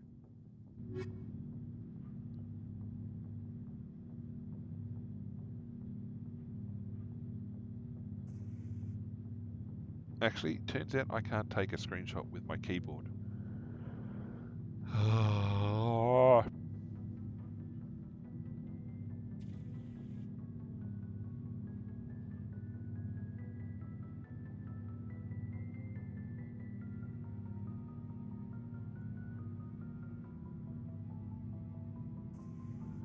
I'm not that old.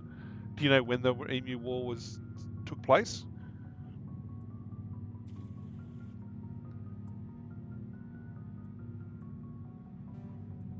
It was basically after World War One. It was a bunch of World War One vets. That's why they had the Vickers machine guns and everything else. It was surplus from World War One, and that's why there's so many people skilled and everything else. It's like, yep, let's get out there and use our skills against the emus. Yeah, you can't do enfilade fire against something that has very, very skinny legs. So yeah, I mean, great idea, failed in application. All right, we are going to get rid of most of our level 9 gear because we don't need it, really.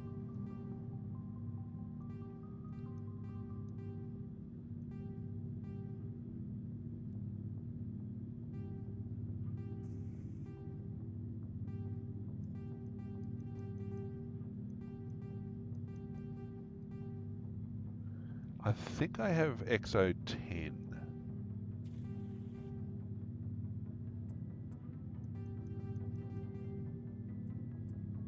Alright, I'll get rid of these other brands. Okay, I'll hang on to those.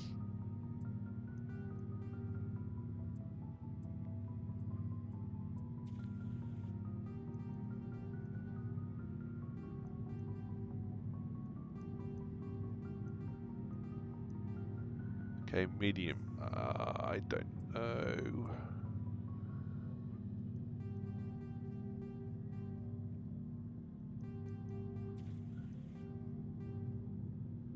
Well, true. I mean, the bog standard wire fence works against kangaroos and stuff with surprising accuracy and frequency. So yeah.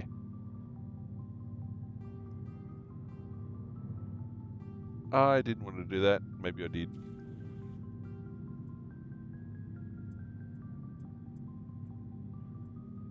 All right.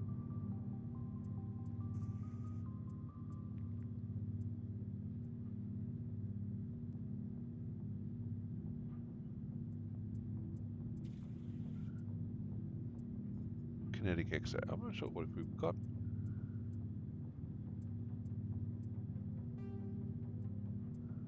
I need 3 of those. Alright.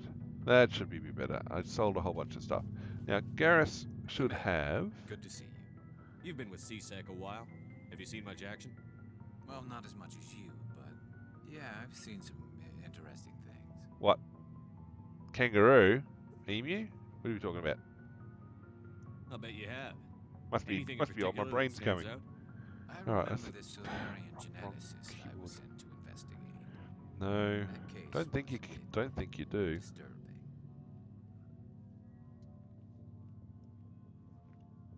What happened?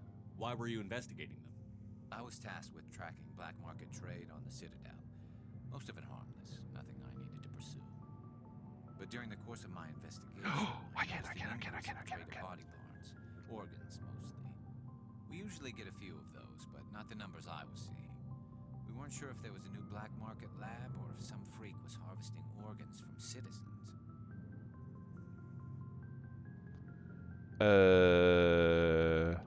Get that one. You've seen this before on the Citadel?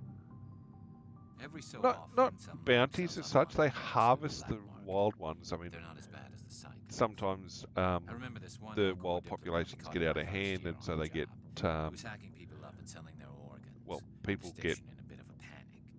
But this permission case to was a harvest quick them as cut. such. Turns out there was more going I on mean, than the we first farmers and stuff will realized. shoot them sometimes if they're causing problems, but I mean, by and large, they're left to themselves, left alone. I can't find the settings. Ah, right there. Duh.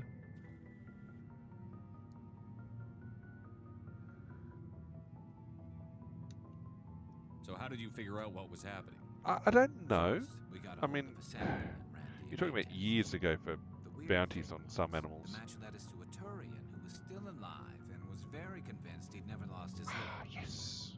After a bit of digging, we Keyboard. discovered this Turian worked briefly for Dr. Salion, the geneticist.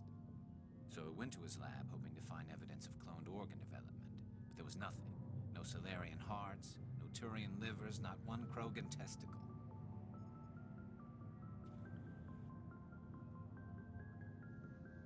You're kidding, right? Why would anyone want Krogan testicles?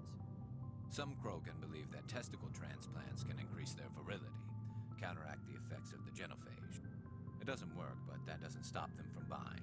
They'll pay up to 10,000 credits each. That's 40,000 for a full set. Somebody's making a killing out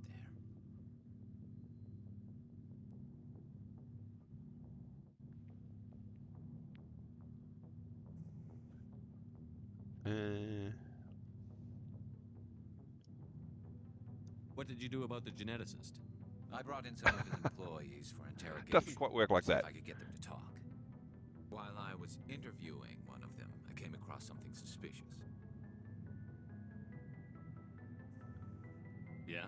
Go on. One of my detainees started bleeding profusely during the interview. We offered to patch him up, and he got frantic, freaked out. I ordered a full exam to find out what was going on. Our medics found incisions all over his body, some of them fresh. That was our big break. These people weren't just Dr. Salion's employees. They were test tubes, walking, living test tubes. He was growing parts inside these people? Yes. Exactly. He cloned their organs right inside their own bodies. Then he harvested them and sold them off. Most of the victims were poor. He'd pay them Well, each this is a good. small We've now percentage of got the sales, but only if the organs access were good. to. Sometimes an organ wouldn't grow properly, so Well, I we can just take leave screenshots them in. now. Most of them were in Garrus's but only on the inside, mission as well. so nobody could see it. I hope he got what he deserved. That's the worst part. We never caught him. Why not? What the hell happened? He ran, blew his Well, flag, grabbed that- some I of his don't think that- employees and headed for the nearest space dock. I By the time I found honestly him, the don't ship know was if a already tourist leaving. could go shooting. He threatened to kill his hostages if we tried to stop him. I'm sure if people were doing a farm stay, there'd be permission to do it, but I mean, I couldn't tell you. But you went after him anyway, right? I ordered Citadel Defense to shoot him down, but CSEC headquarters countermanded my order. They were worried about the hostages, worried about civilian casualties if the ship was destroyed so close to the Citadel. I told them those hostages were dead anyway. You just used them to make more organs. Yes, that's true, they did.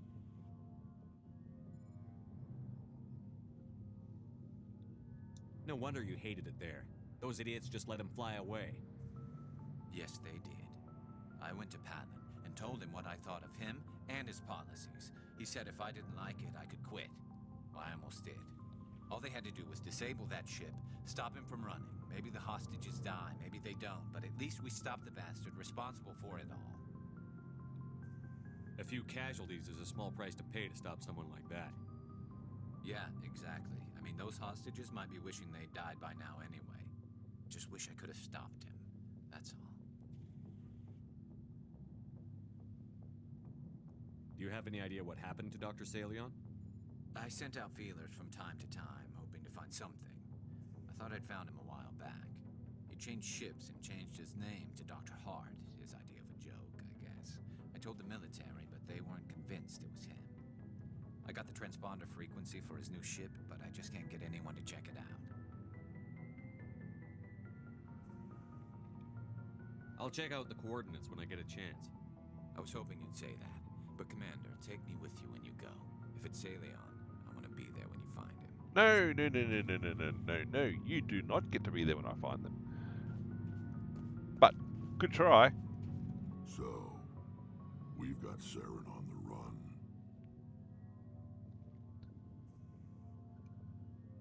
It won't be long now. Saren's good, but I'm better. Good. He's rotten. To the core. I could tell as soon as I met him.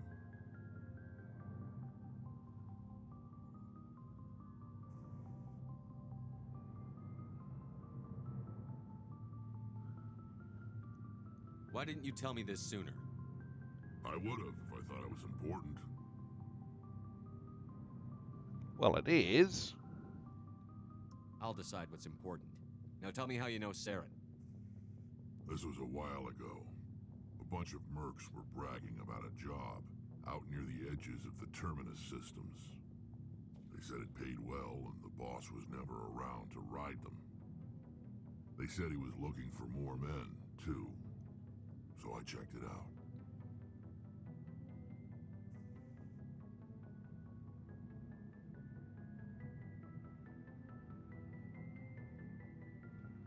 I didn't know Saren was openly recruiting mercs. It wasn't that open, and he only showed his face once. We'd been raiding ships in the area for months when we took out this massive cargo freighter. Our biggest haul yet. I was on board checking bodies for valuables, looking for some extra credits. That's when I saw him.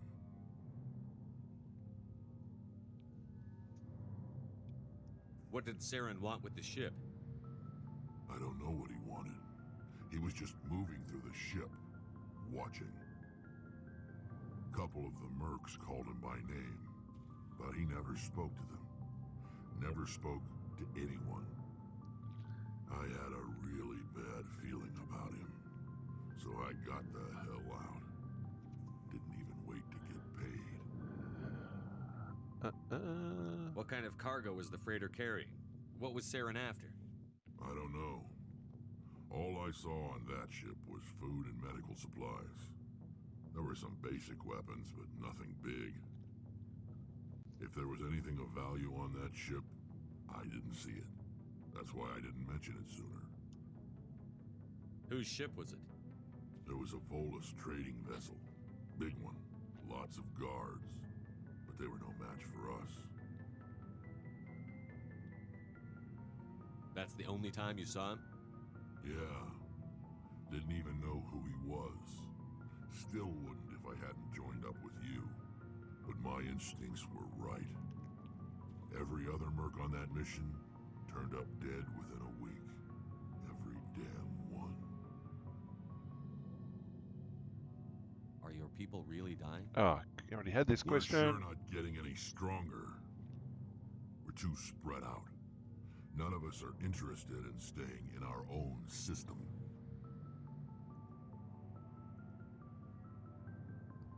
So long, Rex. No. I've got stuff for you. Are you... Are you... Shepard, I found this armor. Does it belong to you? let me see. Damn. This is it. Hard to believe my ancestors wore this piece of crap. But at least it's back where it belongs. Thanks, Shepard. I might be starting to like you after all. Meh. You getting soft on me, Rex? Huh. Just because I like you doesn't mean I wouldn't kill you. I should have got that audio much louder. What are we going to do, Rex? We're going to go do Ash and Kaiden. Alright. No. Ooh, okay. No.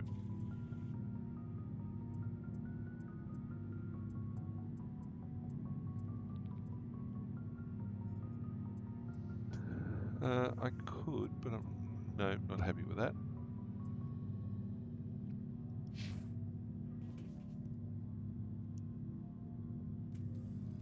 Okay, we've got. Okay, let's have a look at the Omni tool. Okay, that's not bad.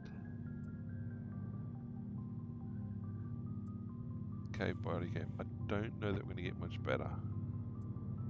Oh, we could.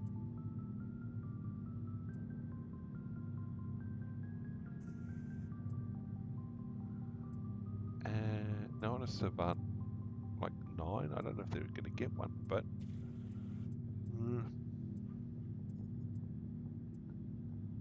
No, I mean, it's well balanced.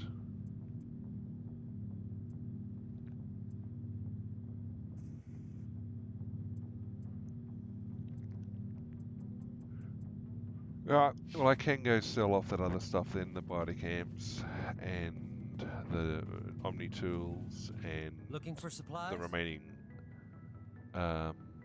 Let's see human what you've armor. got. I can sell You those bet, off. Commander. Right, so I can sell. Hang on to the Spectre gear. Had to think of the word for a minute. Okay, I can get rid of that. I can get rid of that. I can get rid of that. I can get rid of that one. That one, and that one, and that one, and that one, and that one, and that one, and that one, that one, and that one. Alright, okay, so I think we're good. We've picked up Garrus's mission. We completed Rex's mission, even though he didn't know that he gave us the mission, because he hadn't yet. There's a couple of missions we've done like this, where it's like, look, I know where I'm going, I'll just go to the mission.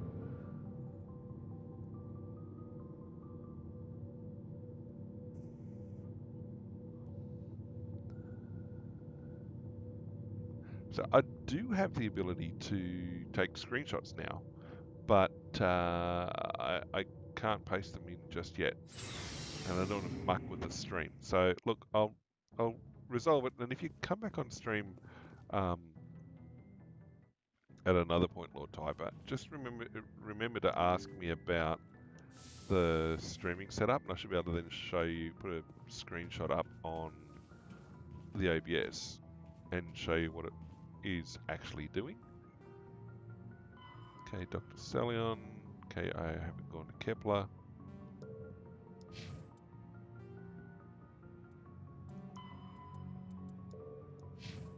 Alright. Let's roll and or rock.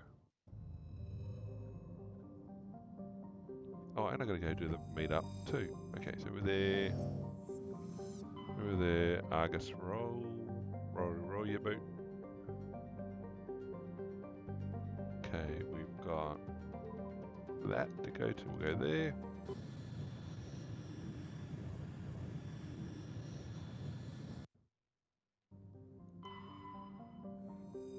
Okay, nothing there. Message coming in.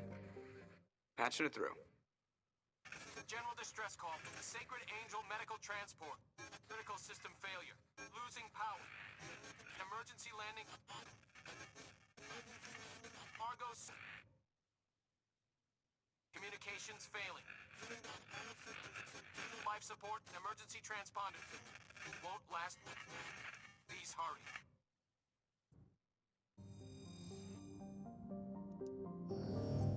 I think that's a setup.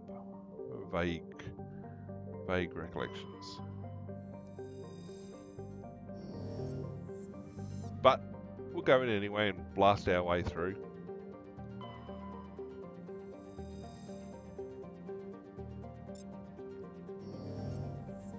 And nope, not there. Surprise.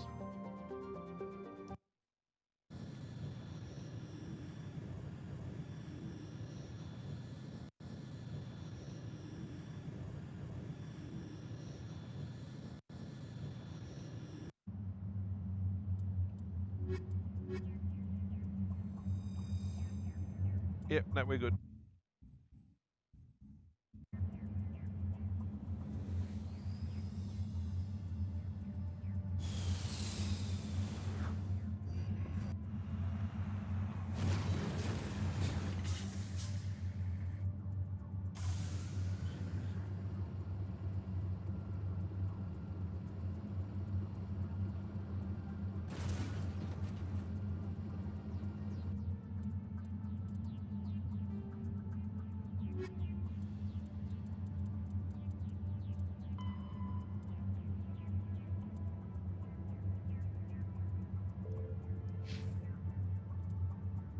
Alright, Suave.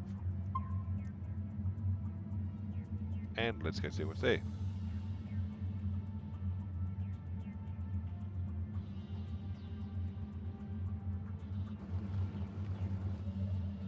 Let's have a look at the map. We are there. We have the signal. Anomaly. Okay, we'll go the anomaly first. I hope it's not a thresher wall. I don't like thresher walls. Really don't like thresher walls.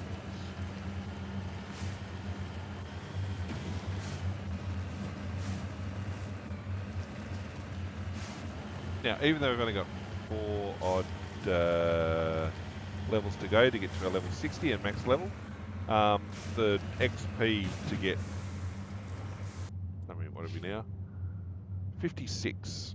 Okay, we're not even halfway XP wise to level 60. Level 60 is like 860,000 XP or some silly figure like that. It's 800 plus.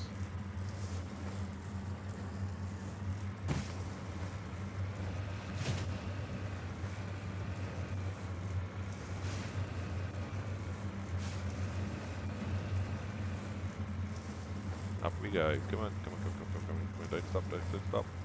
Push, push. Yay!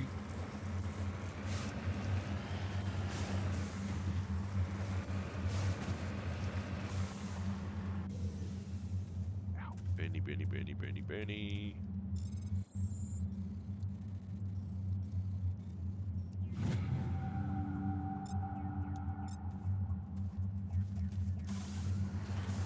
Alright, next place is, yeah, we're not going to go there next, we'll go over there.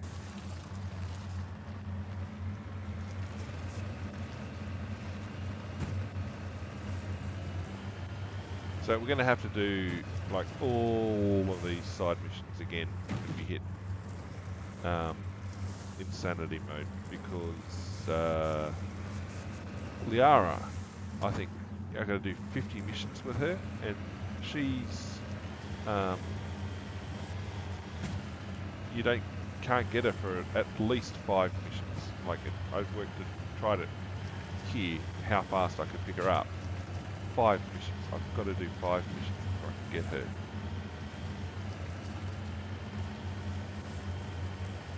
And then it demands 50 missions with her in the party. Now, not all missions, I don't think, get cleared with party members. Like, I don't think Rex's mission counted as a party member. Or Tali's.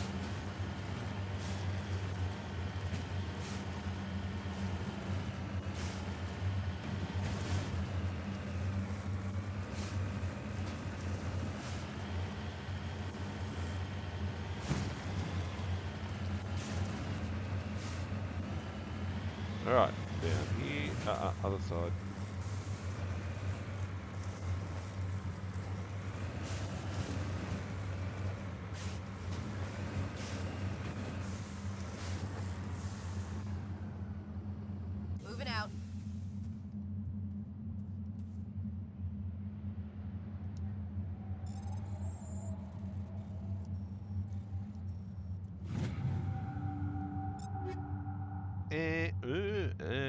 That sounds alright.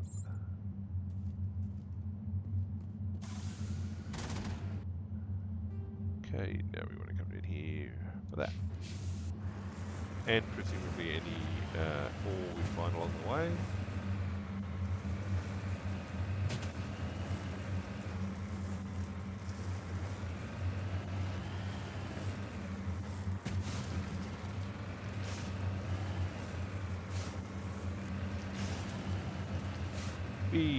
Straight up. Okay, straight ahead.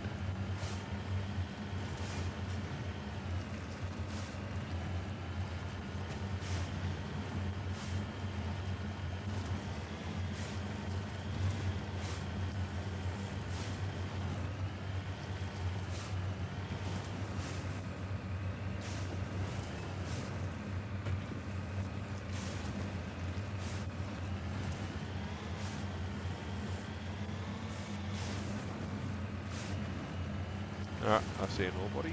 Good, take care of that.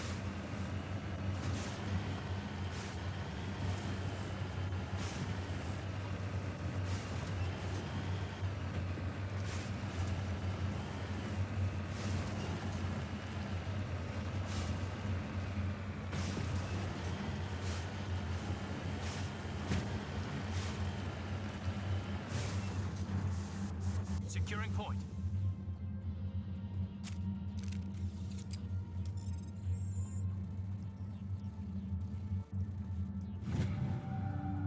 Huzzah! Not now, Commander. Well, we got out of the way.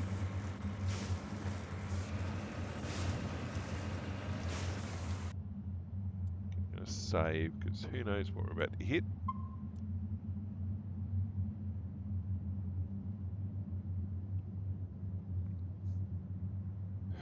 Okay, so we have... Well, I mean, we've done a whole bunch of There's the missions down tonight. ship. This must be the place. Careful, Commander. I've got a bad feel. Yeah. It's a trap!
Well, that wasn't too bad. Did the journal update? I can't remember.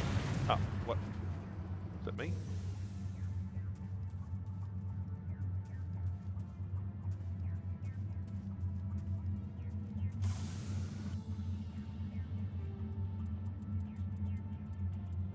It did. It did update.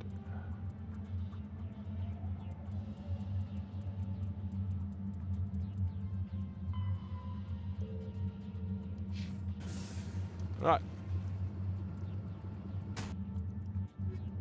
Got it. Fine. Back to Normandy. Hurry! Alright, that's another couple of missions down.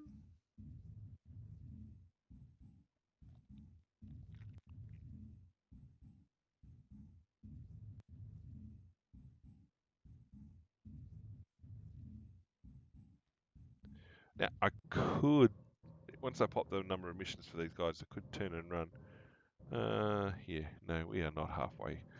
We are not yet halfway to our XP number. Alright. Let's have a look. That was Argus Row.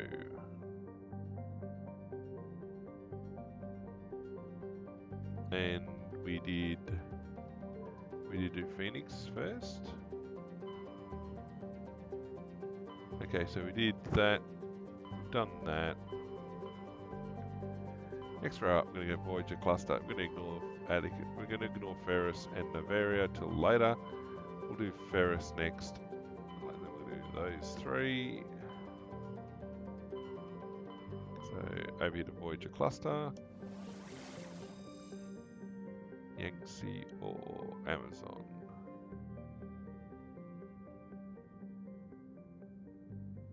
I think we'll start with Amazon.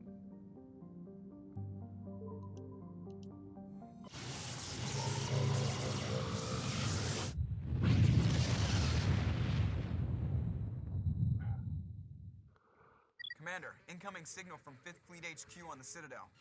Commander Shepard, something uncomfortable has just come up. In the First Contact War, we fired a lot of espionage probes into Turian space. We just received a mission complete burst from one of them. And this is a problem, why? When these probes were launched, we didn't have any idea who we were fighting. We didn't want to risk aliens examining our technology. The probe has a demo nuke built in, a 20-kiloton tactical fusion warhead, about equal to the bomb dropped on Hiroshima back in the 20th. If somebody finds that probe, tampers with it, you don't need me to finish, Commander. Just because I saved Eden Prime doesn't make me an expert on nuclear munitions. I know. I wouldn't ask if it wasn't important. These probes have been classified for 26 years. The Council will call fusion bomb booby traps dangerous and irresponsible. The Alliance would face censure if they find this probe. I'm asking you because the Normandy can get on site quickly and quietly. It's in the Voyager cluster. It's in the Voyager cluster.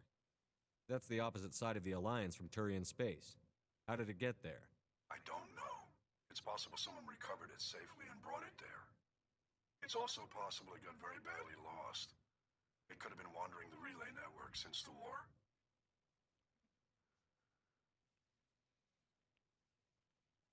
We'll get on it immediately, Admiral. And we'll be discreet. Well, not immediately. We will get on it. Good luck. Back out. The fleet out.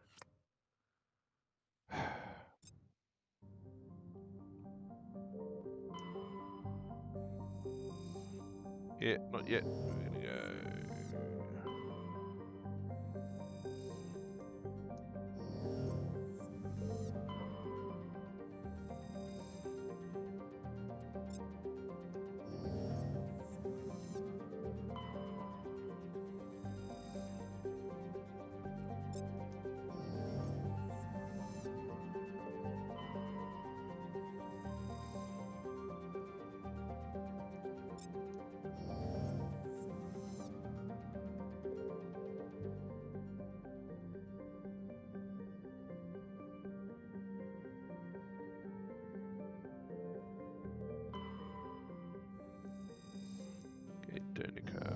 So it's definitely, there's that place.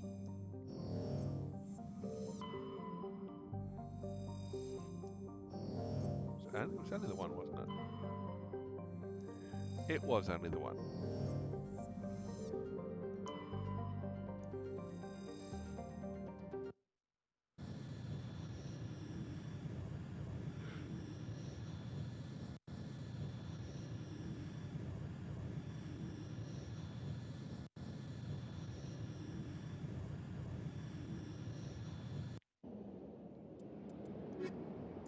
Not Tully. Thank you, Ash and Kaiden. Let's go.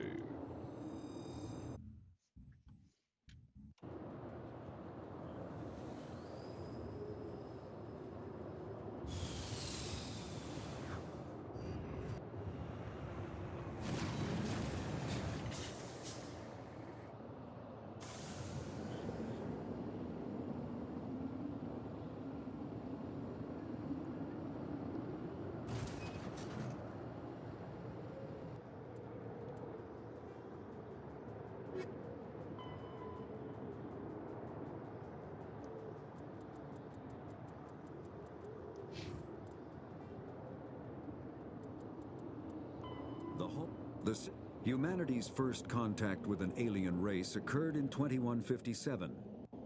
At that time, the Alliance allowed survey fleets to activate any dormant mass relays discovered, a practice considered dangerous and irresponsible by Council-aligned races. When a Turian patrol discovered a human fleet attempting to activate a relay, they attacked. One human vessel survived, retreating to the colony of Shanxi. The Turians followed, quickly defeating the local forces.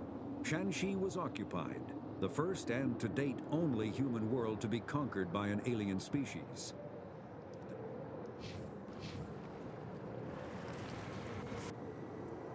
Right, I'm there. Anomaly beacon? Homing beacon, yeah. Come back anomaly. We'll go to the floor body first.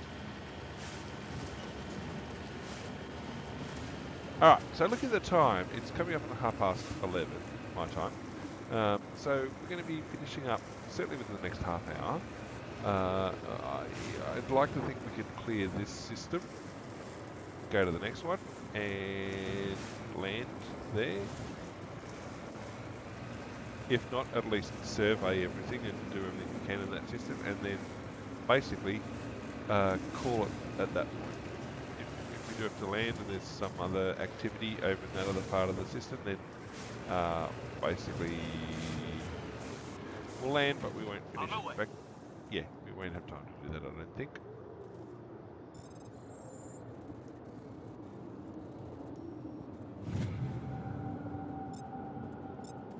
Huzzah.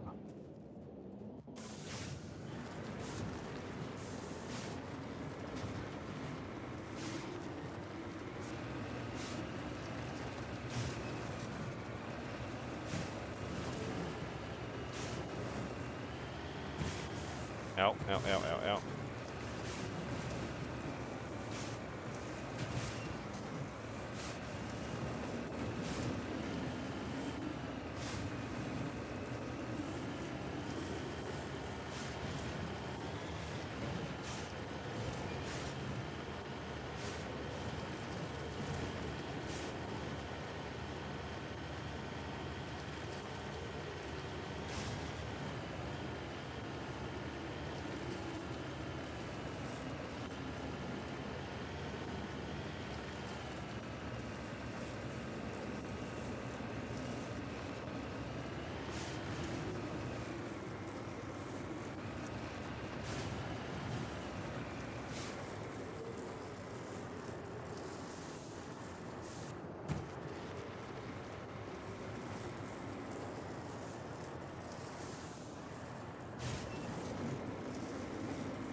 Oh, come on.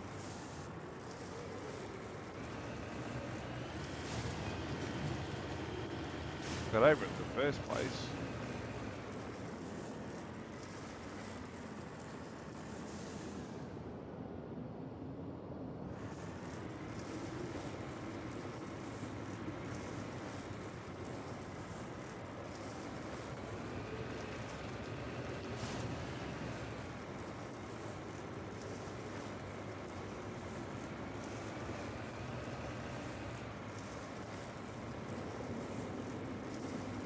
Hooray!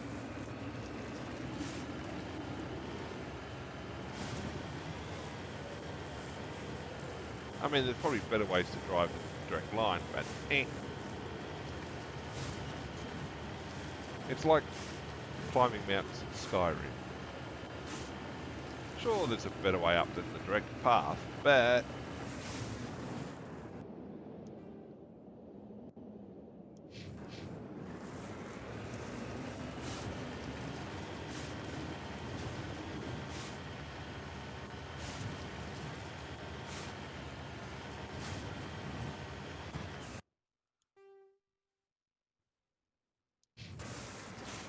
did I just spot?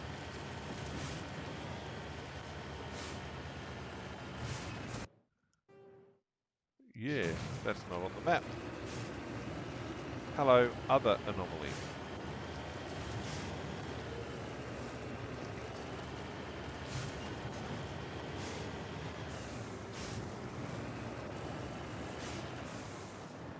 Got it.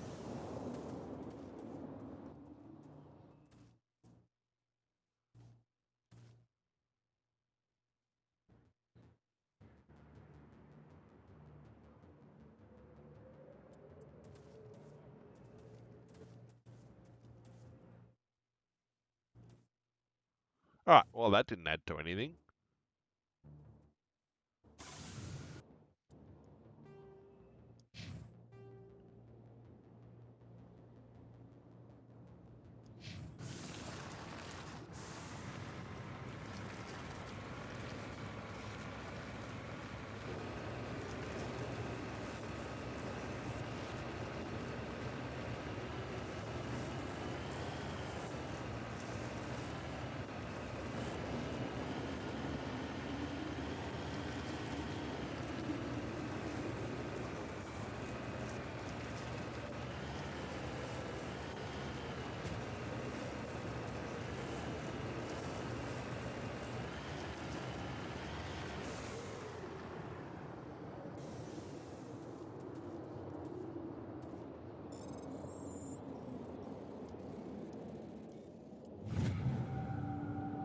Huzzah.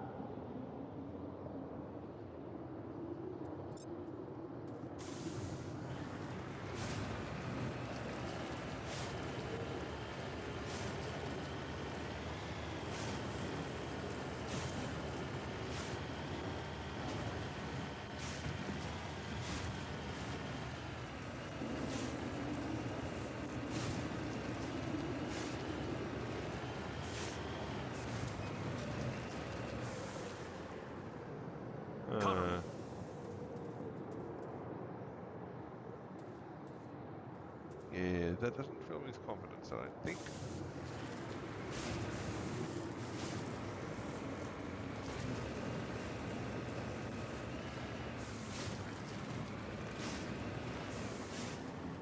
Heading out.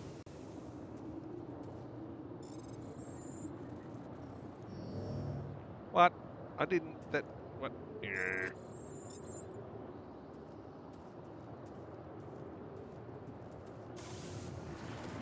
Alright, let's go get this last item.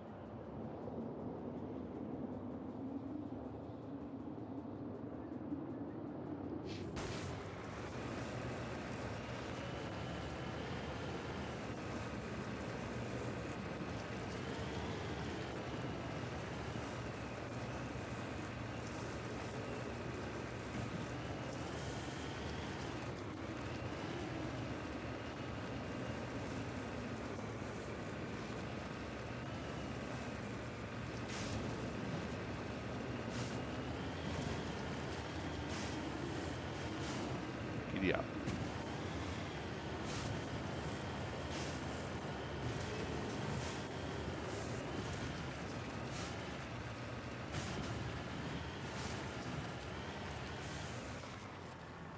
I'm on my way. Let's get back in the ship. Let's get back and save. Bad things are going to happen. Very bad things are going to happen.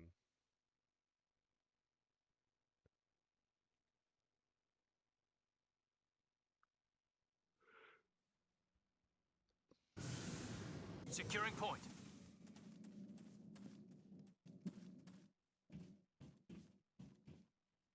Mine shaft. That's the source of the signal.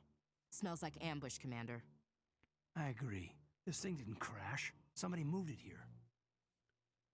Your grasp of the obvious is inspiring. There's still a nuke down there. Check your corners and watch your back. Tons of snark.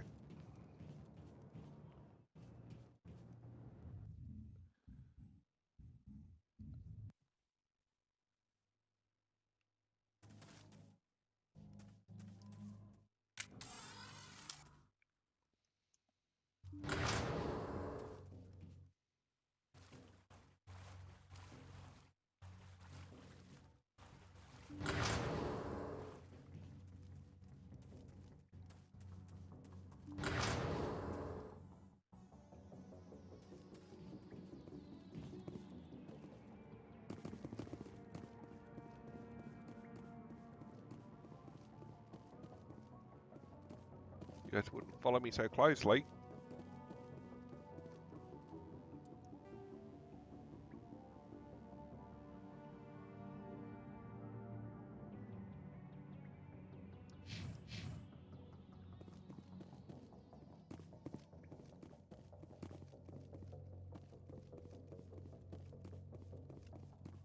I forget who I encounter in here.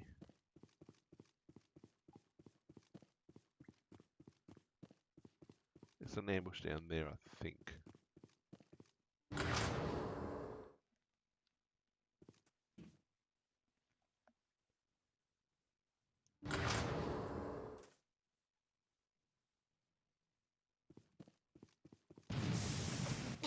What the hell? Shepard, at last. Have we met? My name is Ilanos Halliot. I doubt you know it. Who do you think runs the Terminus clan, Shepard, huh? Thousands of pirates, slavers, criminals of every stripe? You assume I give a damn. That's cute. The strongest leads. The one who kills the most men, seizes the most ships, pillages the most colonies. 3 years ago, I was the strongest. I used my influence to assemble a fleet. We would drive your kind out of the Verge. You organized the attack on Elysium. Too bad we kicked your ass back into Terminus, huh? I was the motivator, the instigator, the one who promised glory and riches for sacking the largest human colony in the cluster. The one blamed when it failed. Failed! I was ruined when your kind held against the Blitz. What better way to recover my reputation than by eliminating the first human Spectre? You'll see me again, Halliot. Count on it. I rather doubt that. Goodbye, Shepard. What do we do now, Commander? We find a way out. Someone up there needs my boot up his ass. See if there's anything in here we can use.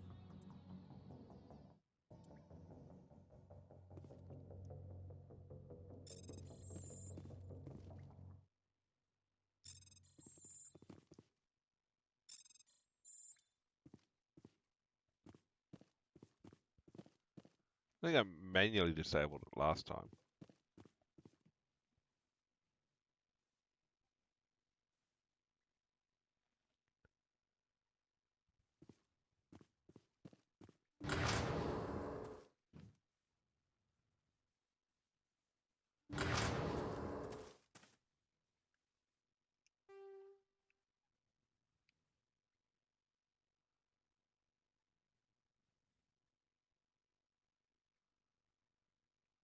I don't know if I could have gone back out the main way.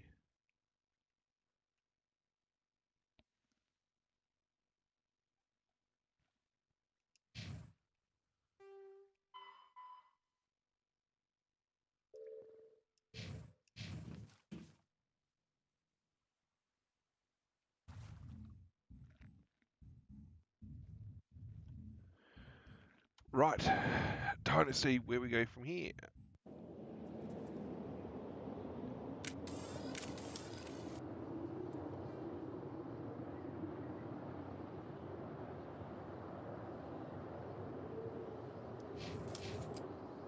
So where is the Mako?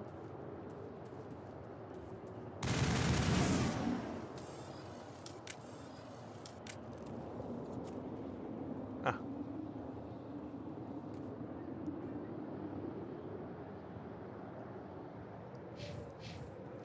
Right.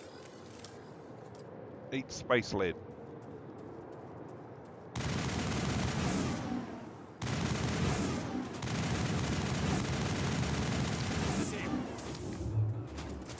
Now it's Deployed.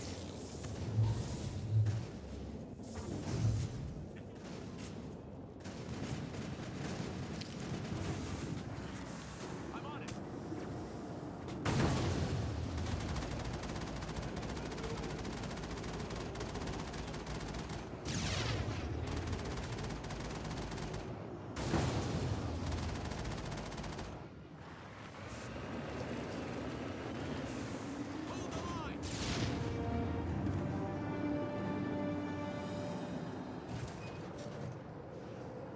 Sweet. Done. Think we got him, Commander. We did got him. I don't remember this mission. But anyway, doesn't matter.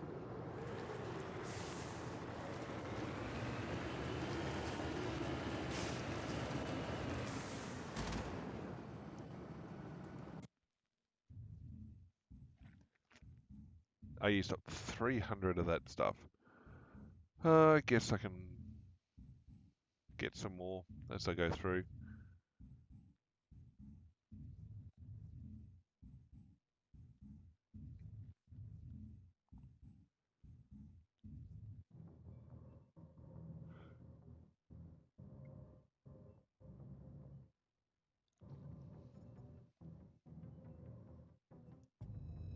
Okay, we should get a comms. No, not yet.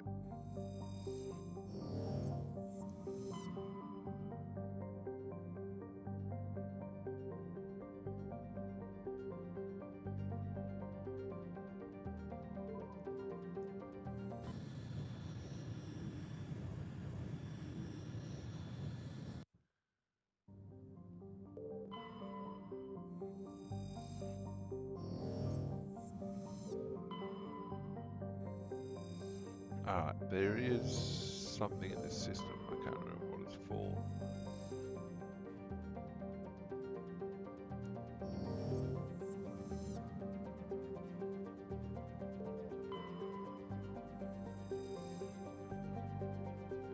Nicely done there. And out to the other one.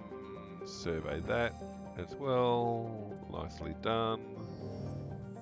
Alright, was it there? Nope, not you. There we go. Coming to land.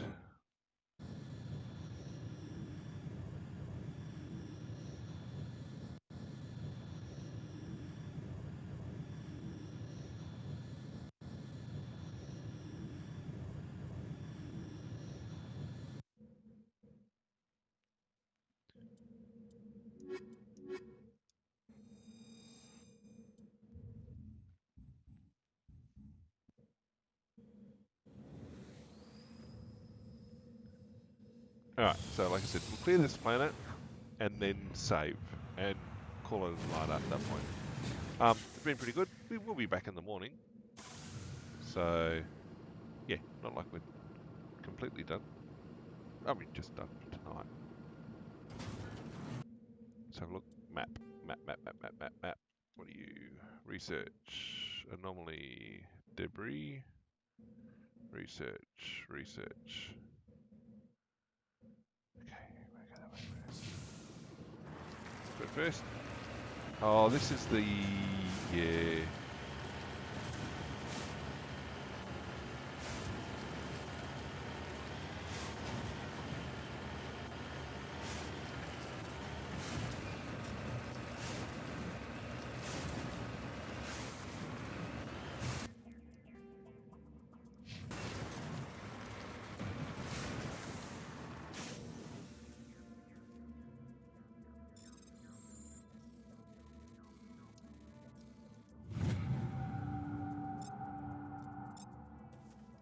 Yes, sir.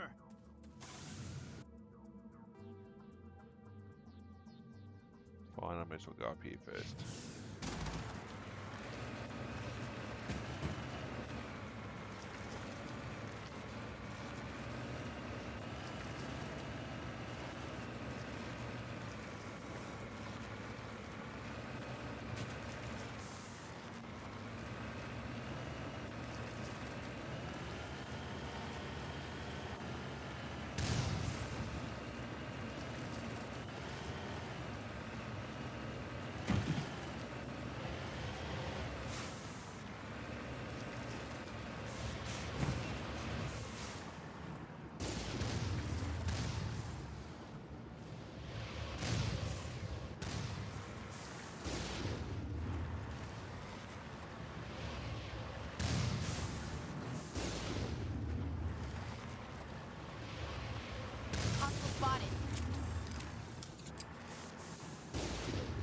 I got both? Targets down.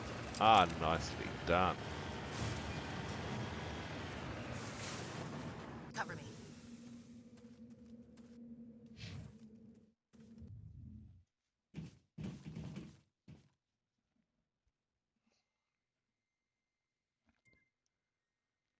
can't recall exactly what's on this one. The biotics? This isn't where Admiral Kahoko is. This is the facility that's gone.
Good job, me.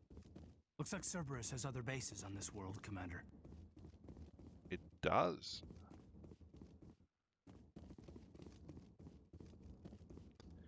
Pretty sure, yeah, that Kahoko's in the last one.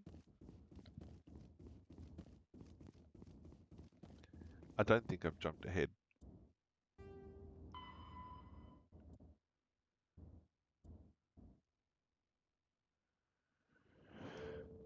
Maybe.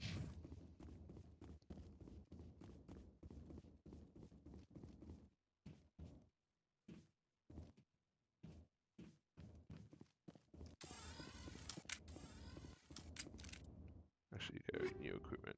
Okay. Omni, yes. Omni, yes. Omni, yes. Omni, yes.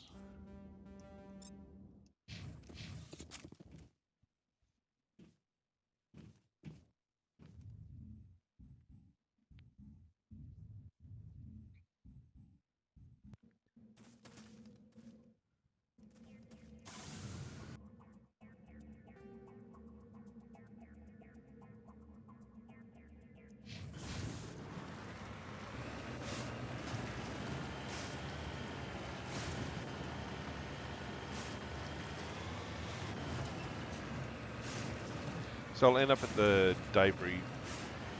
So we'll loop around clockwise, end up at the debris, and call it right there. Look at the time. Yep, I think that'll take us right up to the pretty much standard end time. And given the morning's times, yeah, we'll be good, I think.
They husks? I think they are.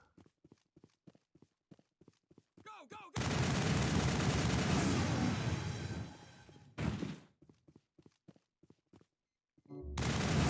go! Hold the line!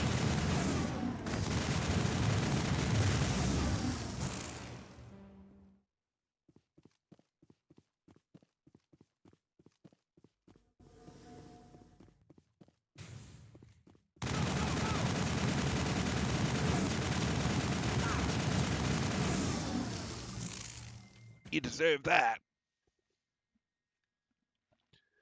Alright, let's check these stations.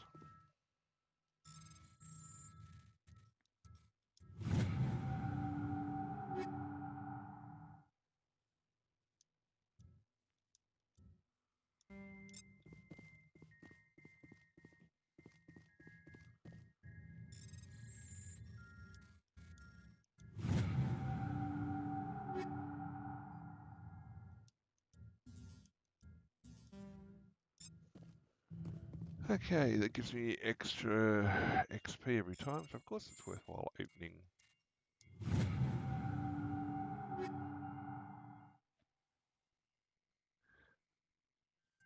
I'll Omnigel that and take that.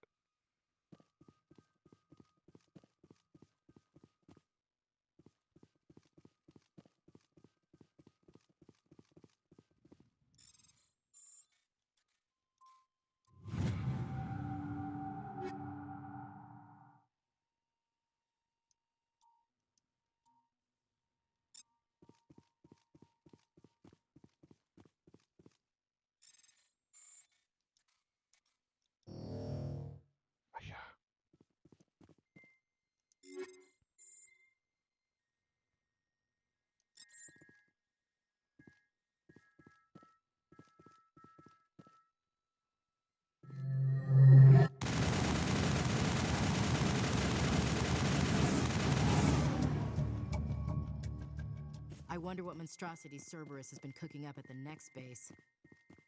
Good question. Well asked. Next base.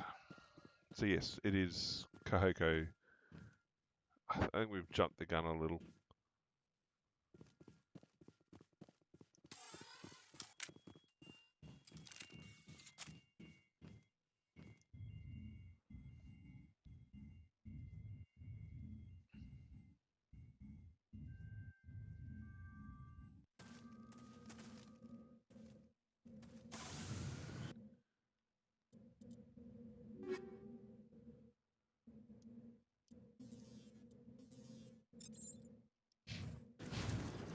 Map. I did want map. Okay, we come down here. We're going to pick up the anomaly on the way.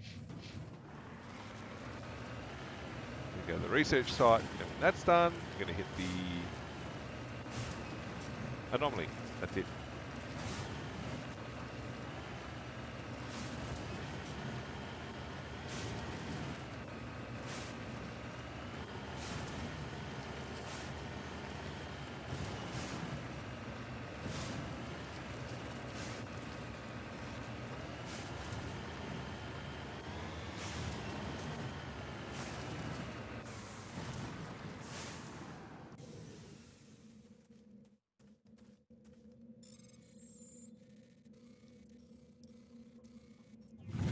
Hey.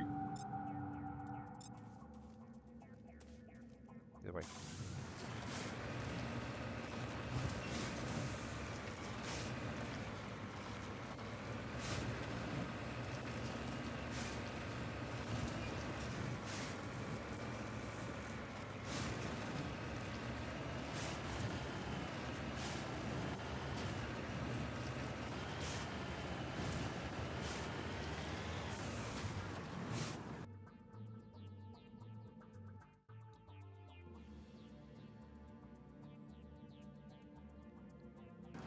I don't think it's low, but I can swap it out eventually.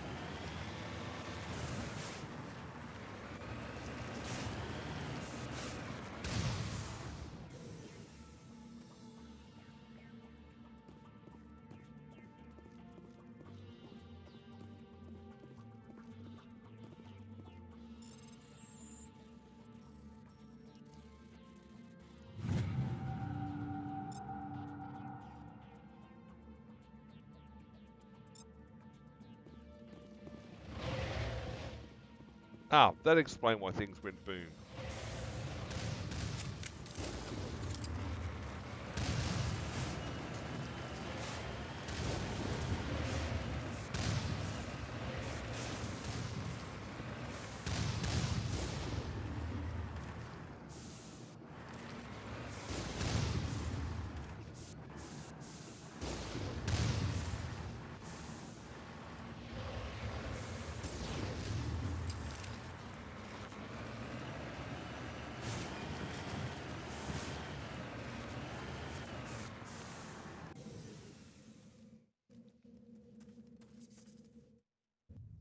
I know it's possible to get in there while the cannons, while the defenses are still up.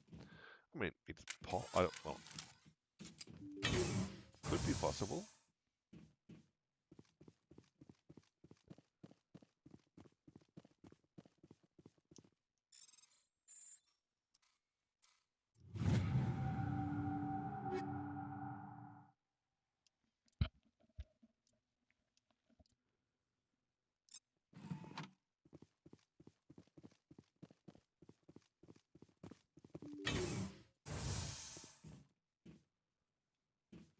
All right.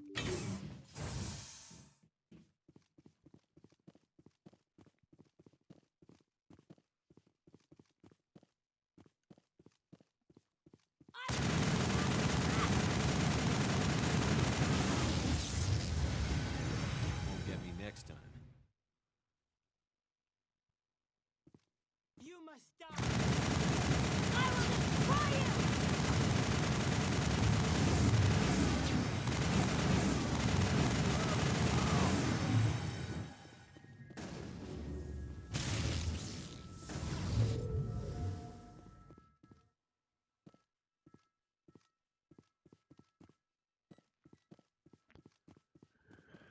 Right.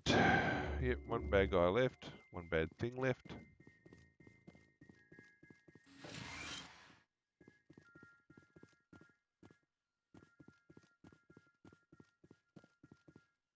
Oh, tech kit.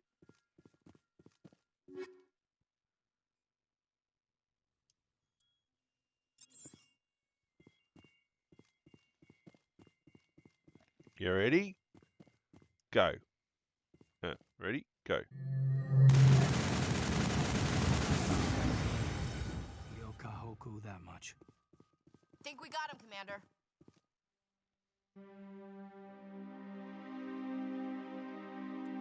Oh God, it's Admiral Kahoku.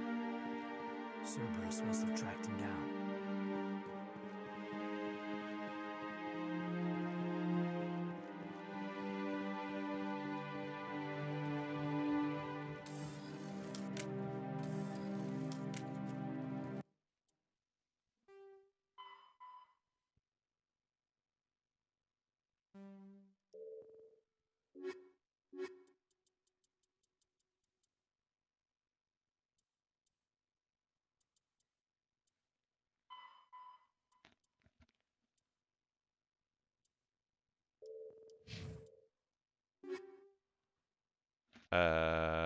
I can omni both of those.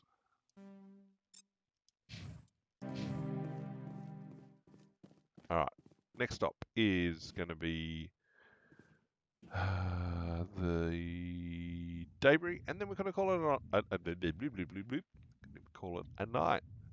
So, Lord Type, if you're still hanging around, I'm going to have the opportunity to listen to your stuff shortly if you wanted that.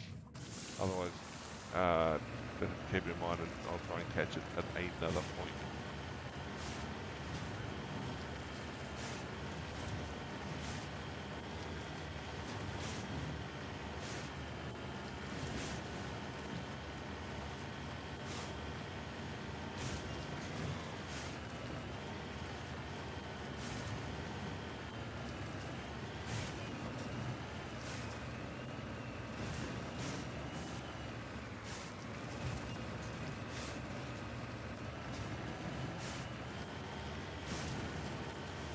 Yep, got it.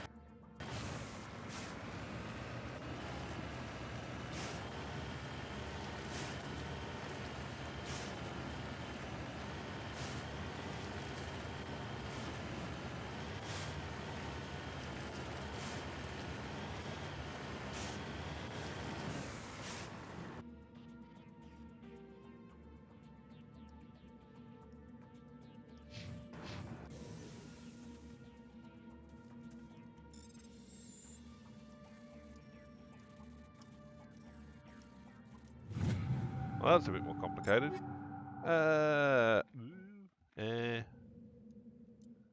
We'll take that, and take that. Alright, back in the ship. Save.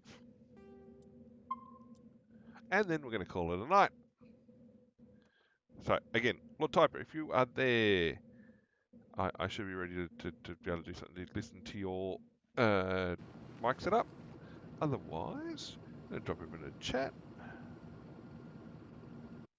Going to put some tunes up. Now, I was going to say, wait a second, somebody's still on the screen. It's because I finished, well, I did fiddle with my stream setup, such that it now keeps the VTuber character on when the stream screen is off. Alright, no, that was actually pretty decent. That was a good session. We got a fair bit done and got ourselves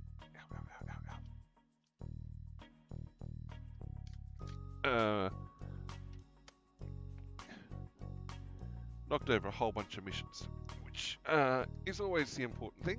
Oh, I am there. I'm just out of camera sight.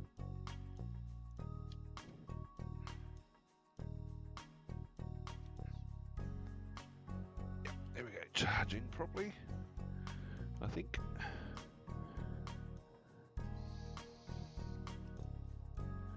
Okay. What do we have coming up next? Next stream we have is Wednesday night. It is our RPG stream, which is Pillars of Eternity. We are deep in the DLC of that, making good progress, and then we're going to go and hopefully blast through the rest of the main storyline. Friday night is Prince of Persia Warrior Within, doing our second pass, and then Saturday night is our, what is Saturday night? Multiplayer stream from our multiplayer server. Sunday is Days Gone. It is also when the giveaway is drawn on the Discord. And this week it's a copy of Cat Quest 3. And we're looking at a new game this Sunday. I won't just say what it is just yet, but it should be interesting. Something different. And then next Monday back here with Mass Effect 1. The schedule, well, obviously there's some services that don't have schedules or anything like that. If you want to keep on top of things, well, I just ran through it. There should be a saved video on YouTube on the third channel if you want to go in and have a look. Sort of shows the timings, if not everything else. But what we do have, if you want to keep on top of things, check the socials, mainly Twitter and Insta. Messages go out on both of those before each stream, indicating what, where, when. The Discord will pick up the Insta messages and send them far and wide, and bug the hell out of people apparently, as well as letting everyone know when the stream goes live. What else do we have from there? And the Discord also punches a message out with the streams from some of our friends over there go live as well.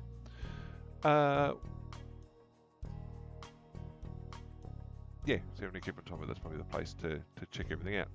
Other than that, I think we covered off everything. So thanks to everyone appearing on the various channels tonight. Thank you to the new followers. Thank you to the regulars, the lurkers, the regulars, the first timers, the chatters, and the lurkers, and everybody in between. You make the channels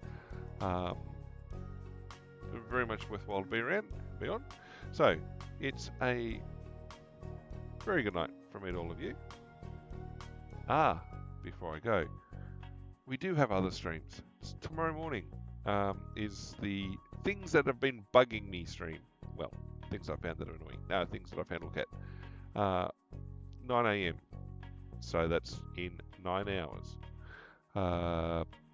We'll run for probably an hour or so, see how that goes. Otherwise, again, very good night from me to all of you. And I gotta find the right button for this. We'll see you all again next stream.